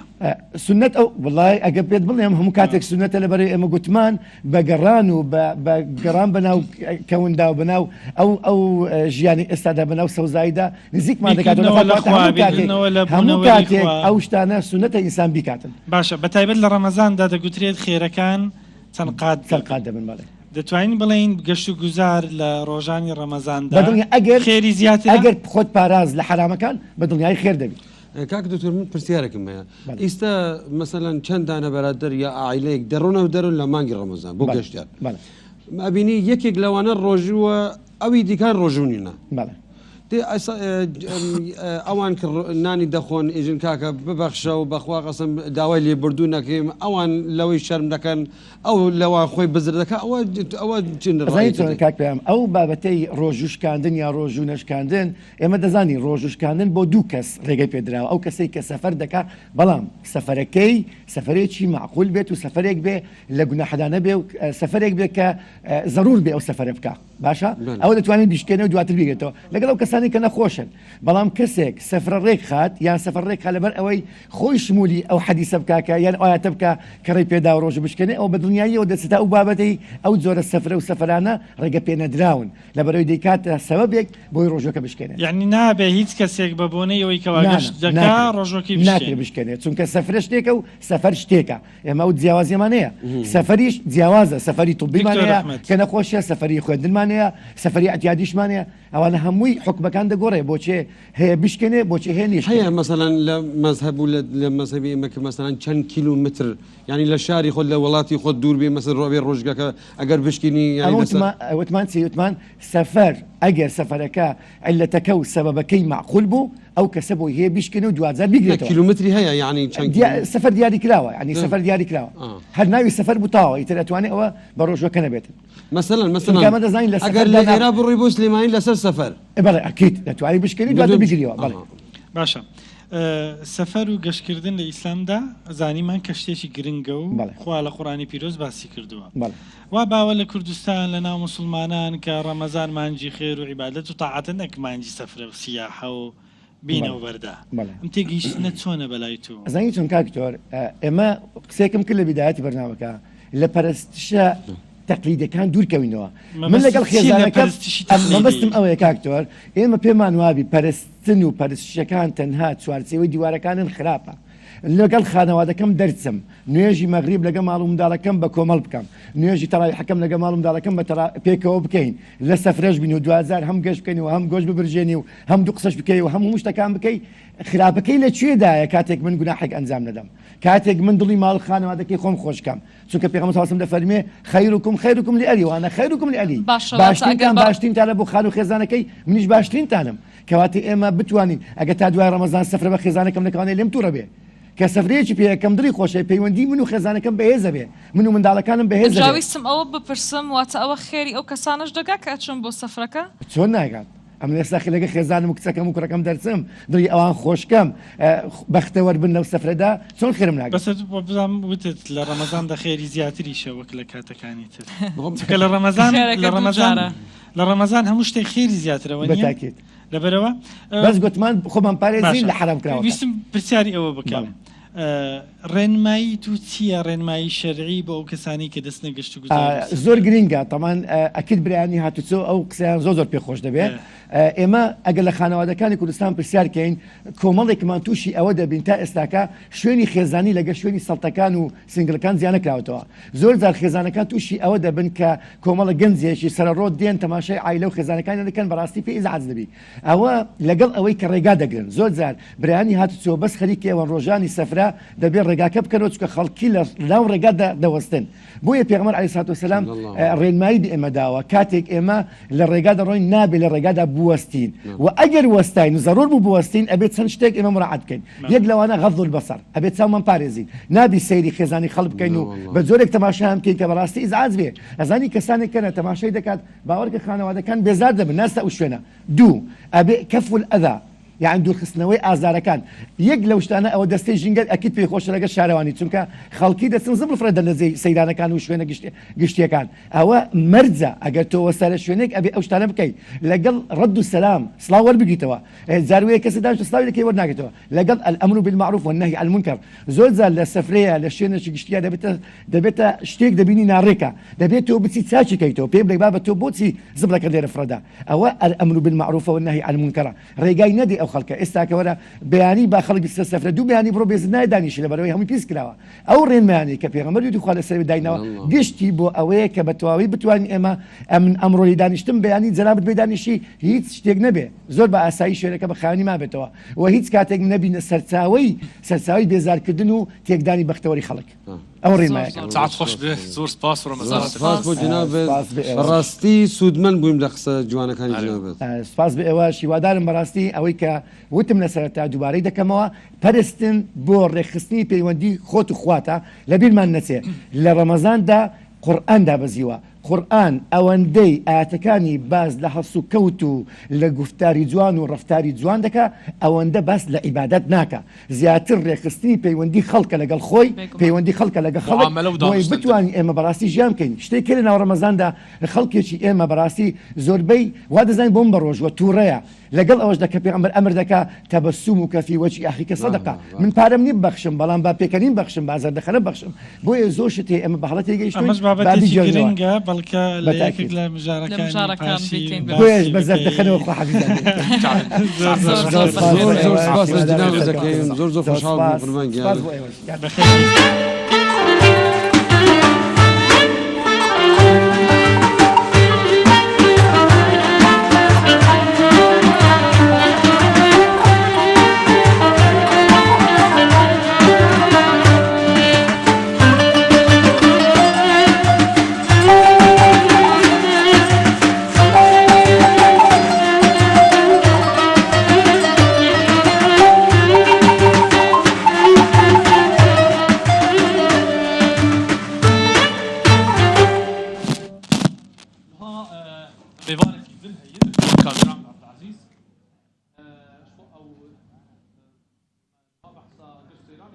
بحث بيت تشلو كارب البريكا خم قاتبه نخاسم درمزانه تشافي مروفا تشافي انسان قال لك بيتر بين تخواز بكر بالا وين البريكا يدنر بري ثاليا ما هي تشتكنوا مع البريكه إيجاري أف مجارة مامي بحث بكن لقل دكتور كاميران تبخير هاتي رمضان تبيروز زور بخير هاتي زور سپاس گلک سپاس بهوا از کاوا من کامیرانم دكتور كاوا باشي في متونا بله ايش واديت والله دست خوشی الوقت که يعني شاركت كما بضلا؟ بير كاميرا اثباتان كردي جابيش ما نتشك دكتور كاوا براي أزمة أو كيف زاني أزم كي دزاني كبختياري خومانا لرضاو زور زور بخير بيت دكتور كاوا كاتي ما كان لي رابوي والله اللي ربهم خا والله ما شاء الله زور بجرعة يعني كاكا جرعتي من وايوكا هرنية كاكا والله كاكا دبايا لجيجاي او دماري هالقرد تو شاري هالقرد دكتور نهام بحث تكر ديكاك فيها ولا بغيت شهر دلقتها نعم من وتم ما كان لمن ترسل مار لا تدرسيت ايوه شويه بله دكتور كاوا اشخوا نهام بحث ذكرت شلو ومروف لبيريكا خو مقاتب لبري خو مقاتب يعني تشاوي برا خرج بك كينجي انسان دكار برا خرج بك كاتي قبرچي به كاتي تير به پشتي فطورا بري فطورا باندورا وي هينا خاصم رمضان بله اكيد رمضان داوت سيستم مزاخنه جدا بيتن چونكي رمضان دا مروف بروجيه دم مروف بروجي بيتن برسيا دم برسي بيت چاف چتشتي برند جينا بيتن مروف بروجي بچیتن بازار کرنه بکد تایبت کرینا کلو پلن خارنه چه وقتی تو چه کلو پلن خارنه تو پروژی تو برسی بری کاتا پارته دا بیت کی بیت یان زور بیتن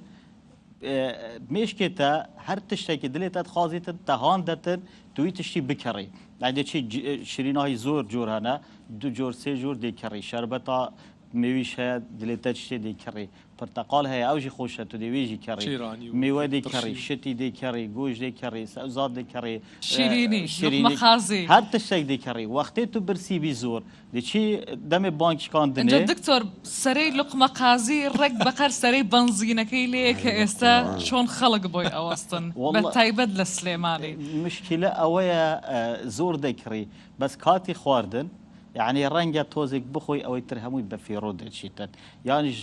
مشكلة آرشة جترها زور ده كرين أجر زور بكرين دبي تقرب الخوك وجناب تقولي يعني سراد دروز دبيتن رنگ كواليتي خوارد كيش لا كارجي دروس كردن بيت أخوار دا بازيتن أوش هو كاره رنگ بازرگان شد برز بكت بهاي برز بكتن أوش دبيته هو كاره كواي وابع خلق دواي أو كفتاري كردوا روجوش كان ناني خوات أو كات بستبازا بس بو تشتد خوارنو وخارنه تشتدي نورماله نورمال بيتن أساس بيت جلو برق بيت بروجوش بي بكري زور نورماله رنگ اقتصاد بکی آبوری بکی بس بود تشتی خواردن و بخاردن بروجو نکرد بشو بکرد باشه بچه شوازك بتوانن پارکانیان رک بخن یا خود بتوانن لمانگی رمضان دز به پارکانیان و بگرن با اوی که بکو برستان باست کرد بم جور خواردن نکرن تو هیچ رسایکت به خود داناواش دکی لم جوره اكيد هي خيزان دبي هاوشوي حكمت بيت بوجهه بيت حكمت بوجهه خزانه بوجهه حكمت دهاتی هيا سروي دهاتی مزاختی پیشبینی کرد بو سال کادی خزانه وید پیشبینی دهاتی بکرد سر بنمای دهاتی مزاختی خورک بخید و هل باجی وید پار وکتل سر سی پشکایی که بو کلو پلو هوجی و بدویت روزانه اوید تو بکری رمضان خوارن و خارن شیرین آهی و گوشت و مهوانداری و حتی دمای پشکا دوی بو کرینا بدوی استراتژی دماهي رمضان ججنال بيشامه البته زارو جلد وين يعني خزانه كاباني تشيناف مال دويتن چرزات و شيريناهي دويت بشكه كشوي دهاته کو پتریا خلک من رنگ موچه خور فرمان بر بید بهلی بوی روزه همیه نمازخی بشکاسیش موچه و تو پیلی پاشکوت بکی او پاشکوت کرنه نه پاشکوت حکمت بید پاشکوت خزانه بید وکی یدک پلگری بو خوده نکد هل کفتک بیروریک تنگاویک تشتکل شنیشکی وان اگه بجن لناکاو بیتن پارک استراتژیش ته بیتن وکی یدک پلگری افرسی پشکه لو ادویا بیتن ام همی تشتا البرچا فارگری دست پاره زور بزحمت و زور بزحمت جی بیتن از اخت دکتور کام لرمضان ده خلق زور ولا بازار دکا و رنگ لیره ولویش هندک لبازرگانه کان بکاربر او خلکانه استغلال بکن استغلالی بازار بکن تو سروشی سازی ما في بکاربر کان نشی چی دکن بو اوی او خلق لرمضان ده استغلال نکری بله یاسا کد بجنه یاسا پاراسنامه في بکاربری هرما کردستان در شویه بو یاسا وید حکمت وان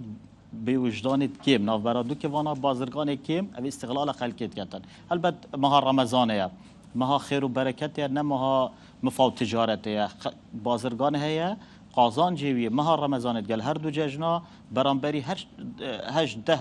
مهدیه یه ساله اوه ویا بیتن بچه وجدان هبیتن کرینه دا یعنی قازان جایی که کیم بکه چون که روشا خلک زور ناره باشه یاسا که بخصنا سری قازانج باش تو مکک هلبت یاسا هيا يعني یاسا کبرکی و نهلانا قرخکاری هيا یاسا جماره 3 سال 2013 پارلمان کردستان درکتیه و او یاسا ریل قرخکاری گرید بس چند کس بازرگان مدیت تشتی دی کم کرد نافروشید وقتی بیت هلکفتک خواست زیادت بید خستنا روکیم بید زانستی آبورید بیشت عرض و طلبه راز بها دیگران بیتن دیفی یاسا یا بیتن او کار بیت ریخستن و او کسبین سر پیش کرد دكتور از باور دکم چیروکا کبود دروجن عمر بن الخطاب دبز باوردكم هنا كازن كربوج بسلمانا قوتبو خرمان بيچي بهابويه ام نكار مكرن قوتبو ارخصوه ارزان بكن وشلو مي ارزان بكن ونكرن اجاريه كيق مرو خلكي شيار بك ويچاوا ما في خب باريزن ويچاوا هيا فيا بيتن خلق هشيار بيت خلق خو هاري كار بيت دجال خو هر دم همي بيگا بشين تشتا بكرين بازرگان دی چی کردن دی بید دی کرید ارزان بید گران بید دی کرید دی گران فروشیدن اول ام پوینه پشکه کوکار حالا دوی اوه بازرگان بخو یا فروشیار وجدان الدفع بیتن او تشتی گران نکردن چی که مناسبه که اولیا فحکی الولات اوروپی کانادا داشکاندن هیا بو بسرمانا کابرا مسیحیت دی چی بی داشکاندن پار خودت بس بو بسرمانی و سالویری نا چی بیتن ماه رمضان هم بکینه کیسک در فتک کو پاره که مازن استفاده بکن قازانج بکن سر حساب بکار بری و خلاص یا بیتن حکومت سازین چاودری بازرگانی و آسایش آبوری و لجنه قایم مقامی پتر دیفچونه بکن و پتر رک خستی رولی ایوتی ایو سازیتان هیل بو بتایبت رنگ خلکانک کلوپری ما و بسرتو اکسپایر بتایبت چون کل رمضان دخل زور ولا بازار دک رنگ ام در همش تزو ساخته بتوا ونیا ایوا یعنی لیژنەی چاودێری بۆ نمونە ئێوە تیمی چاودێریتان هەیە هاوکاری حکوومەت دەکەن یعنی چۆن بەرگری لە مافی ئەو خەڵکانە دەکەن بەڵێ لیژنێ هەف پشک هەیە لیژنە قای مقامی ئەمژی ئەندامن تێدا ئەمژی ئەندامن تێدا ئەندامەکەف کارانە وش بلی وێژیک ڕەنگە تیمێت مەژی هەبن خەڵکێکی هاری کار بیت گەلمە بابت کنترلکردنا بازاری ناچێ بیتن گرێدای سازیەکە حکومی بیت یعنی زۆر زەحمەتە هەر گۆلانێکێ پۆلیسێکل بەر بیت هر دکانه که چاودره که بازرگانی بر بید و خلکی ایهاری کار بید اما مثلا تو دکانداری تو چشتی که اکسپایر فروشی اسنا بجم دکتر آدم برادر منه جیران منه از آشکرا ناکم نه وقت از لاین پیوندی دار بیشم اف دکانه اف فروشیارت چه خراب ترسن گنهکار بن نخواست رمضان یعنی گنهکار که بشری یعنی هر مروفق خوب چاودری خویتی یعنی همه چاودر بین همه آسایش بین بو پاراستنا خوراکا تیتت ناف سفرت مالا مدا هکر ام نشاین و چنده بکیم ام همیده باجاوی در برای جنابت چی باشتره بو کنترل کردنی بازار یعنی بازرگان او اشیاکانی خوی یا او خواردمانی خویا بگران نفروشه یعنی چون اتوانین برای جنابت هذا چهار سری بنارتی چیه یعنی کنترلی بکن کنترل زور آسانه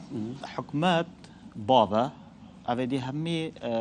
یعنی اندام خزانه نه وقت بابا که یه دادپرور مهبید و پیس مهبیدن بازرگان یعنی گلک جارا مخابن از دیبیجم حکمی کاریمه کمالا پاراسنا بکار برا رنگه پتریا وان بازرگان سخت کاری فیل بازیت کرد بشت هر بازرگانه که گندل برپرسه کبویه و جیارده که گلک ماترسیه وید برپرسه ما برپرسارتی بکد یا بازرگانیتی بکد دابشت وی کسی سرپیچی کار سزا بداتن اوه ویا بیت اکلا بیتن حالا دوی اوه ویا بیت یاسا کاری خوب بینتن یعنی او یاسا باش یاسا کبرکی و نهلانا قرخ کاریه قانون منافسه و منع الاحتکاره وید بکاری یعنی مافی بکار بری یه پاراستی بیت دیفه یاسه او یاسا پاراست نمافه بکار بریجی به دمه که حکمت شیطن وان یاسا در بخیتن و کار پی بکتن مافه همیا دیگرین دیگری بیتن ای باشه او کسانی که مثلا او بازرگانی بگران بفروشه چه سزایی او بازرگانه هیوا دادن 4 جور سزا هنه هوشداری هيا سزای مادی هيا سزای دای خستنا دمکی هيا بو هفته که بو 3 روز لافیته ته بوکه سزای جوار گرتنا دستیریا کار کرنی هيا رنگ عمل دیوا سزای اگر براوردی بکید ئەولانێ چاودێر تایبەت چاودێری بازرگانی سەر ئاستی پارێزگا ئەو دەسەڵاتێت مازن نەبن کووا کەسە سزا بدەن یعنی کابراایك بازرگانێک دهان هزار دلار قازانج کرد سەختەکاری فێلبازی یا سادێ ڕێکی دەتێک و 500 دلار توی سزا بدە ئەvە نەبەراوردی نەداد پەروەریە و دیسانێکیژی برگەیەکی شوێ ئاسایت بێشتن هەر کەسێکی سکالای بکەتل بازرگانێکی فرۆشیارێکی سەختەکاری فێلبازیت کرد چاو ئەولانە تێتە سزادان پارێژی تێتە وەرگرتن ئەو کەسێک و ئەvە ئاشکرا کردی وێت بێتە پاداشکردن یعنی پارێکی بدەیە چونکە ئەvە سەختەکاری کردیە الفيري دي بالانس تراجرتن هم دي بازرگان جوشكار بيتن وهم خلج جوشكار بيتن اك دي بيت تمام كي ديال حكمتي بيك ودي بازار فاقش زور باشا زور سپاس بو زنره كان الدكتور كاوا وزور سپاس اشكال دهوكا وبتايبت هاتي بو برنامج بارشي ودوبارش دقريتو بو دهوك سپاس كميواني اما بو زور سپاس سركوتوبن زور سپاس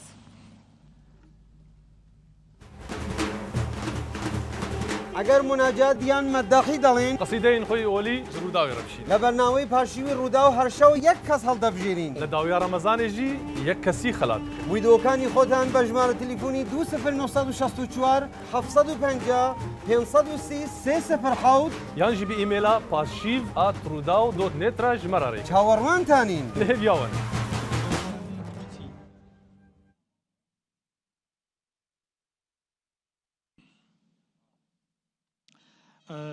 پاشیف بەردەوامە ئەم پرۆمۆیە کە بینیمان گرنگە ئەمڕۆ 5 ڤیددیۆمان هەبوو 5 بەشدار بوو کە مەبەستیان بوو چێبڕچێ بکەن لەسەرەوەی ئەم شەو چێ دەبێتە براوەی یەکەمی ئەم شەو ئێستا ئێمە دیارە ناکەین ڤیددیۆ زۆر هاتبوو بەڵام ئێمە لەو ڤیددیۆیانە 5 دانەمان هەڵبژار بێگومان چێ دەبێتە براوە لە ئێستاوە تاوەکو سبەی شەو وەرگرانی ڕوودا و دەتوانین لە سوۆسیال میدیای ڕوودا و دەنگ بدەن دویانە لە ڕۆژاوای کوردستان بوون دوو کەس ڕۆژاوای کوردستانیشان بوون یەک ژێشاد بوو یەکژی مەلەهۆگر بوو متخۆست شتێکی بێژم گەلک ڤیددیۆ هاتووکەسییان لە ڕۆژهەڵات و یەکێکیشیان لە پارێزگای گولستان هەنێکا شاندبوو ڤیددیۆ لێ بە عەرەبی شاندبوون بە تورکیژی شاندبوون بە فارسی منەدیت مەتخواستم بێژن ئەوژی کێفخۆشن گەلەکی گۆ لمە تەماشەتکن لمە گوهدارتکن هێڤیاوان هەیە گۆم دەنگێوانژی بگینن لێ تەنێ ئەv ji بۆ زمانی کوردیە ji بۆ شێوەیە کوردیە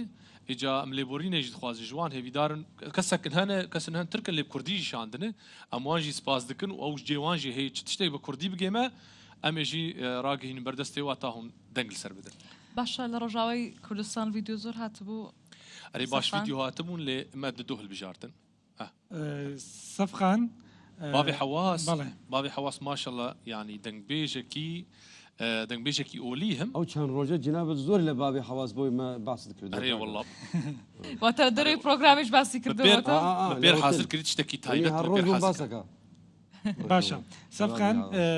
پرسیار لە من کراوتیان مەبەسمە وەرگرانی ڕوودا ئێستا بزانن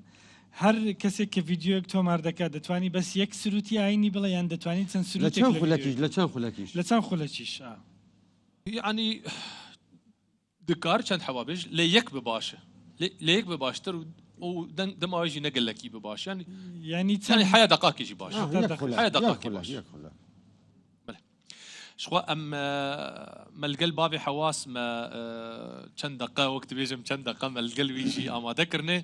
مەل شێوەیە کوردی گوتنا بێژن قەسیدەیان بە شێوەیە کوردی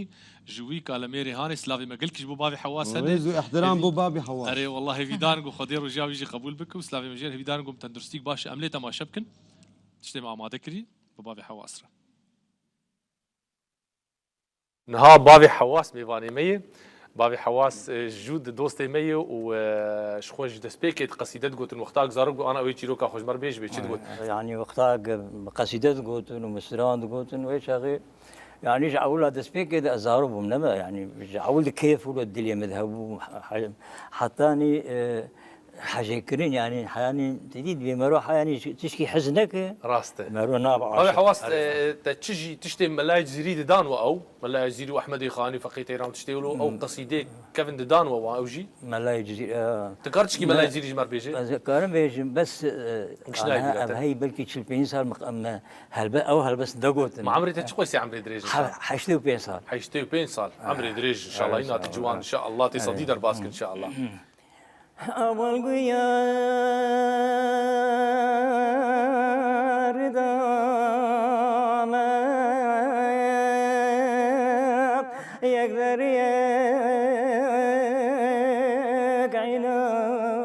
عناية حسبت بخير وجامد دفتره دوايم حسبت بخير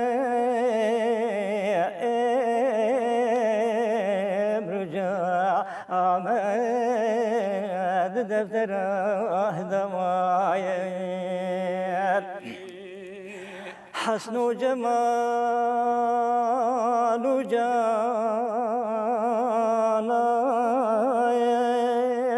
نادر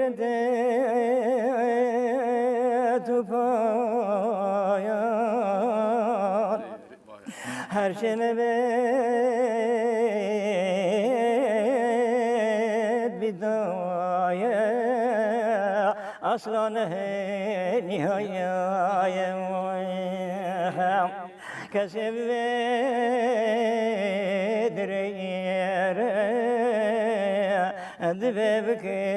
رعوايات عمري دريج ان شاء الله تشب نفسك كردي ولو خوش تدبيجيت زاني الفيدا بري حجره هبون وتدي الشيخ هبون فقه هبون مريد هبون اوانجي قصيده قوتن تشتي وانجي وجبر دكرم بكردي اي مال الشيخ جهبون وتقوتن تشيك نها بيجي مجوان قرتينا مجوان عالمين وانا وقت بيجي مدرسه ما بون ابري مدرسه تنبون او مدرسه وش محمد الشرطاجي انسان كي يعني دنجي وكي قولنج شلو دنجي قولوا ها دنجي اجا دغوش مزو تيرو كي جروجا تيشونام بغري ذكري ايه خيري وجاي جند ان شاء الله ان شاء الله والله في ايفارا معلوم في رمضان بيروس باش بابي حواسته تشتكي جمر بيج او وجمال الشيخ تقوت او مال الشيخ اي مال الشيخ شنك تقوت له خشبه نرقصوا عن برد بارم قبل حسن سنبلايا عاشقا بهش دخين سعبالي بوخياما باغو بزداني من يرهني يا جسمي ذرمي كسل زانم ديش بيجم أزل بحالي بمير أنت لي حسن المنيعة في محور خالي أنا فرفقي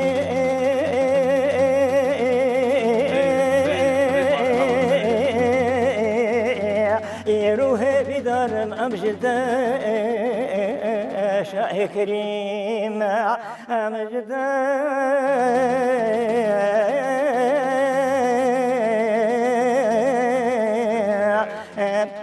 أمجد شاي كريم هر وقيعي صاد بين شافي قلبي سخيم أجودي أهل زماني شاهد المعروف حليم قدرك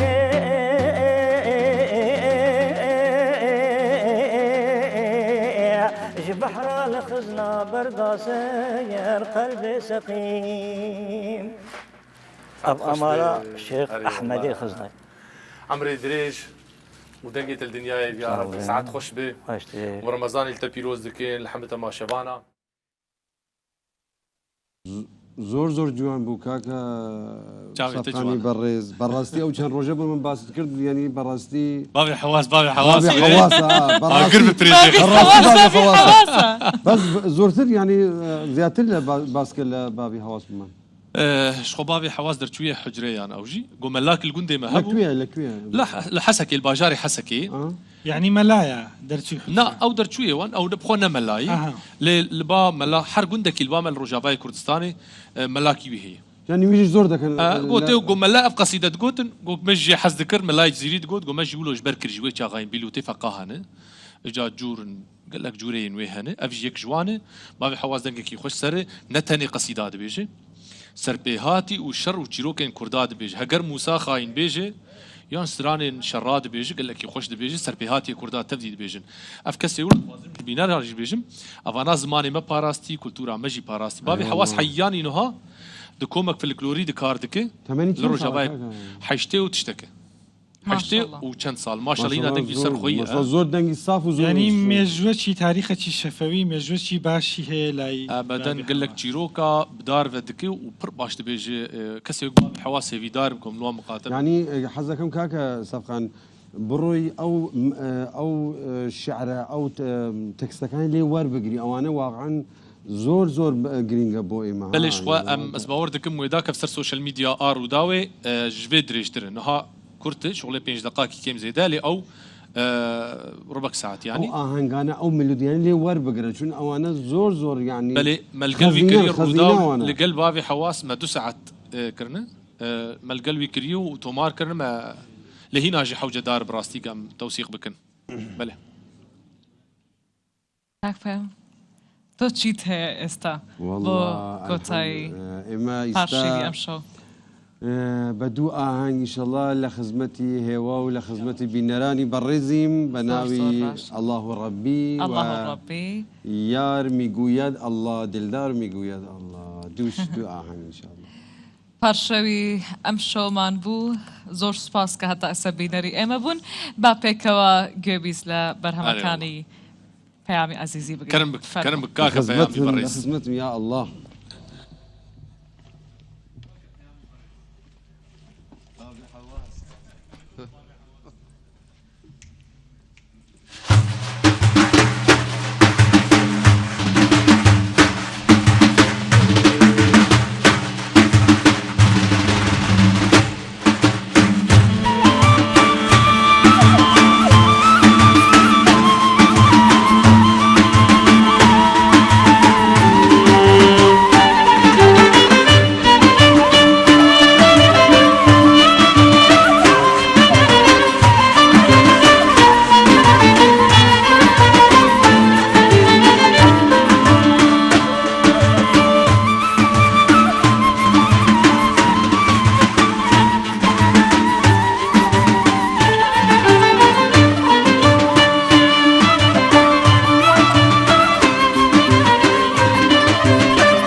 لا إله إلا الله الله ربي الله ربي الله ربي حي الله فمحمد النبي قرآن كتابي قرآن كتابي يا رسول الله لا إله إلا الله الله ربي الله ربي الله ربي فمحمد النبي قرآن كتابي قرآن كتابي يا رسول الله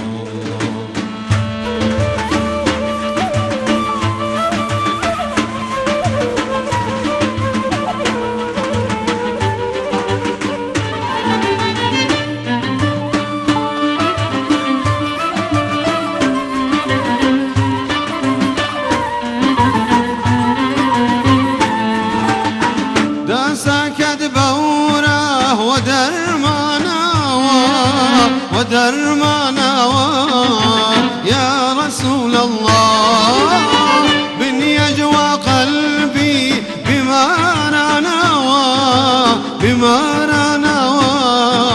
يا رسول الله لا إله إلا الله الله ربي الله ربي الله ربي حي الله فمحمد النبي قرآن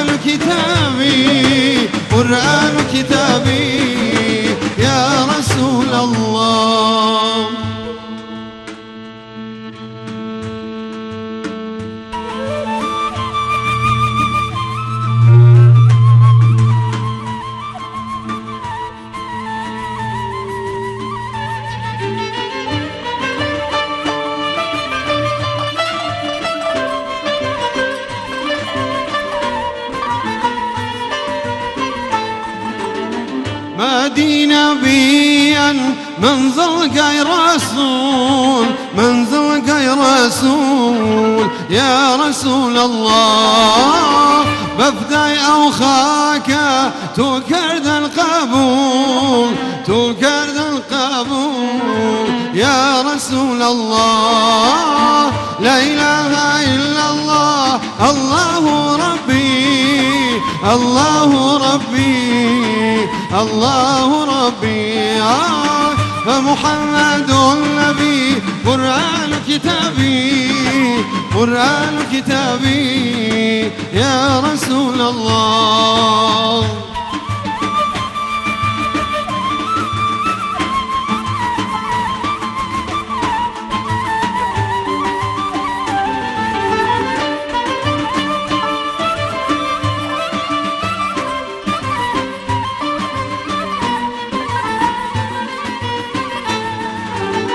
هركز نوازه مدد جاء الله مدد جاء الله يا رسول الله ببجب مانو جهرت دنيا جهرت دنيا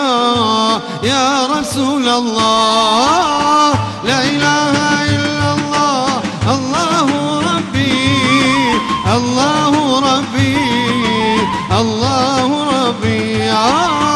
فمحمد النبي قرآن كتابي قرآن كتابي يا رسول الله لا إله إلا الله الله ربي الله ربي الله ربي فمحمد النبي قرآن كتابي قرآن كتابي يا رسول الله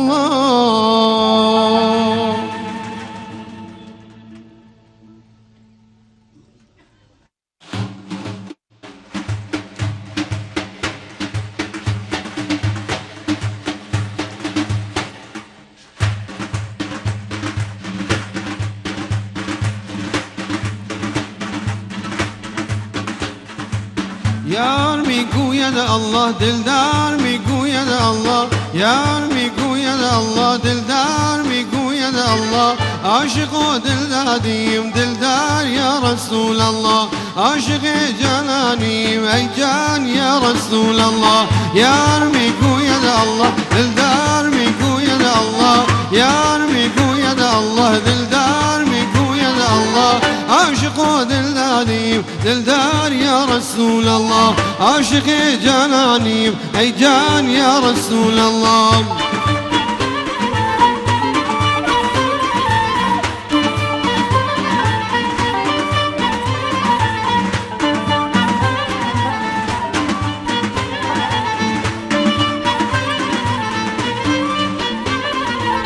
کشتی نشستگانیم ای باد شرده برخیز کشتی نشستگانیم ای باد شرده برخیز باشد که باز بینیم دیدار آشنا را باشد که باز بینیم دیدار آشنا را یار میگوید الله دلدار میگوید الله یار میگوید الله دلدار میگوید الله عاشق و دلدادیم دلدار یا رسول الله عاشق جانانیم ای جان یا رسول الله الله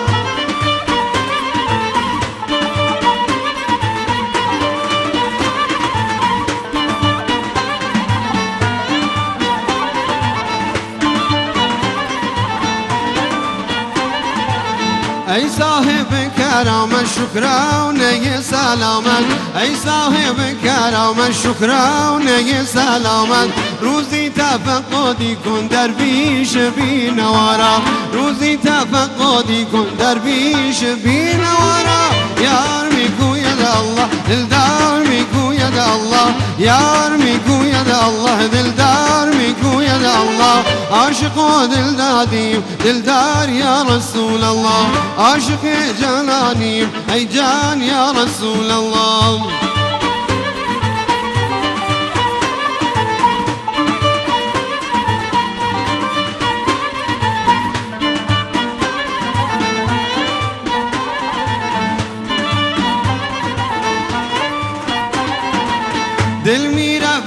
دستم صاحب دلان خدا را دل میرود ز دستم صاحب دلان خدا را دردا که راز پنهان خواهد شد آشکارا دردا که راز پنهان خواهد شد آشکارا یار میگوید الله دلدار میگوید الله یار میگوید الله دلدار میگوید الله عاشق و دلدادیم دلدار یا رسول الله عاشق جانانیم ای جان یا رسول الله یار میگوید الله دلدار میگوید الله یار میگوید الله دلدار میگوید الله عاشق و دلدادیم دلدار یا رسول الله عاشق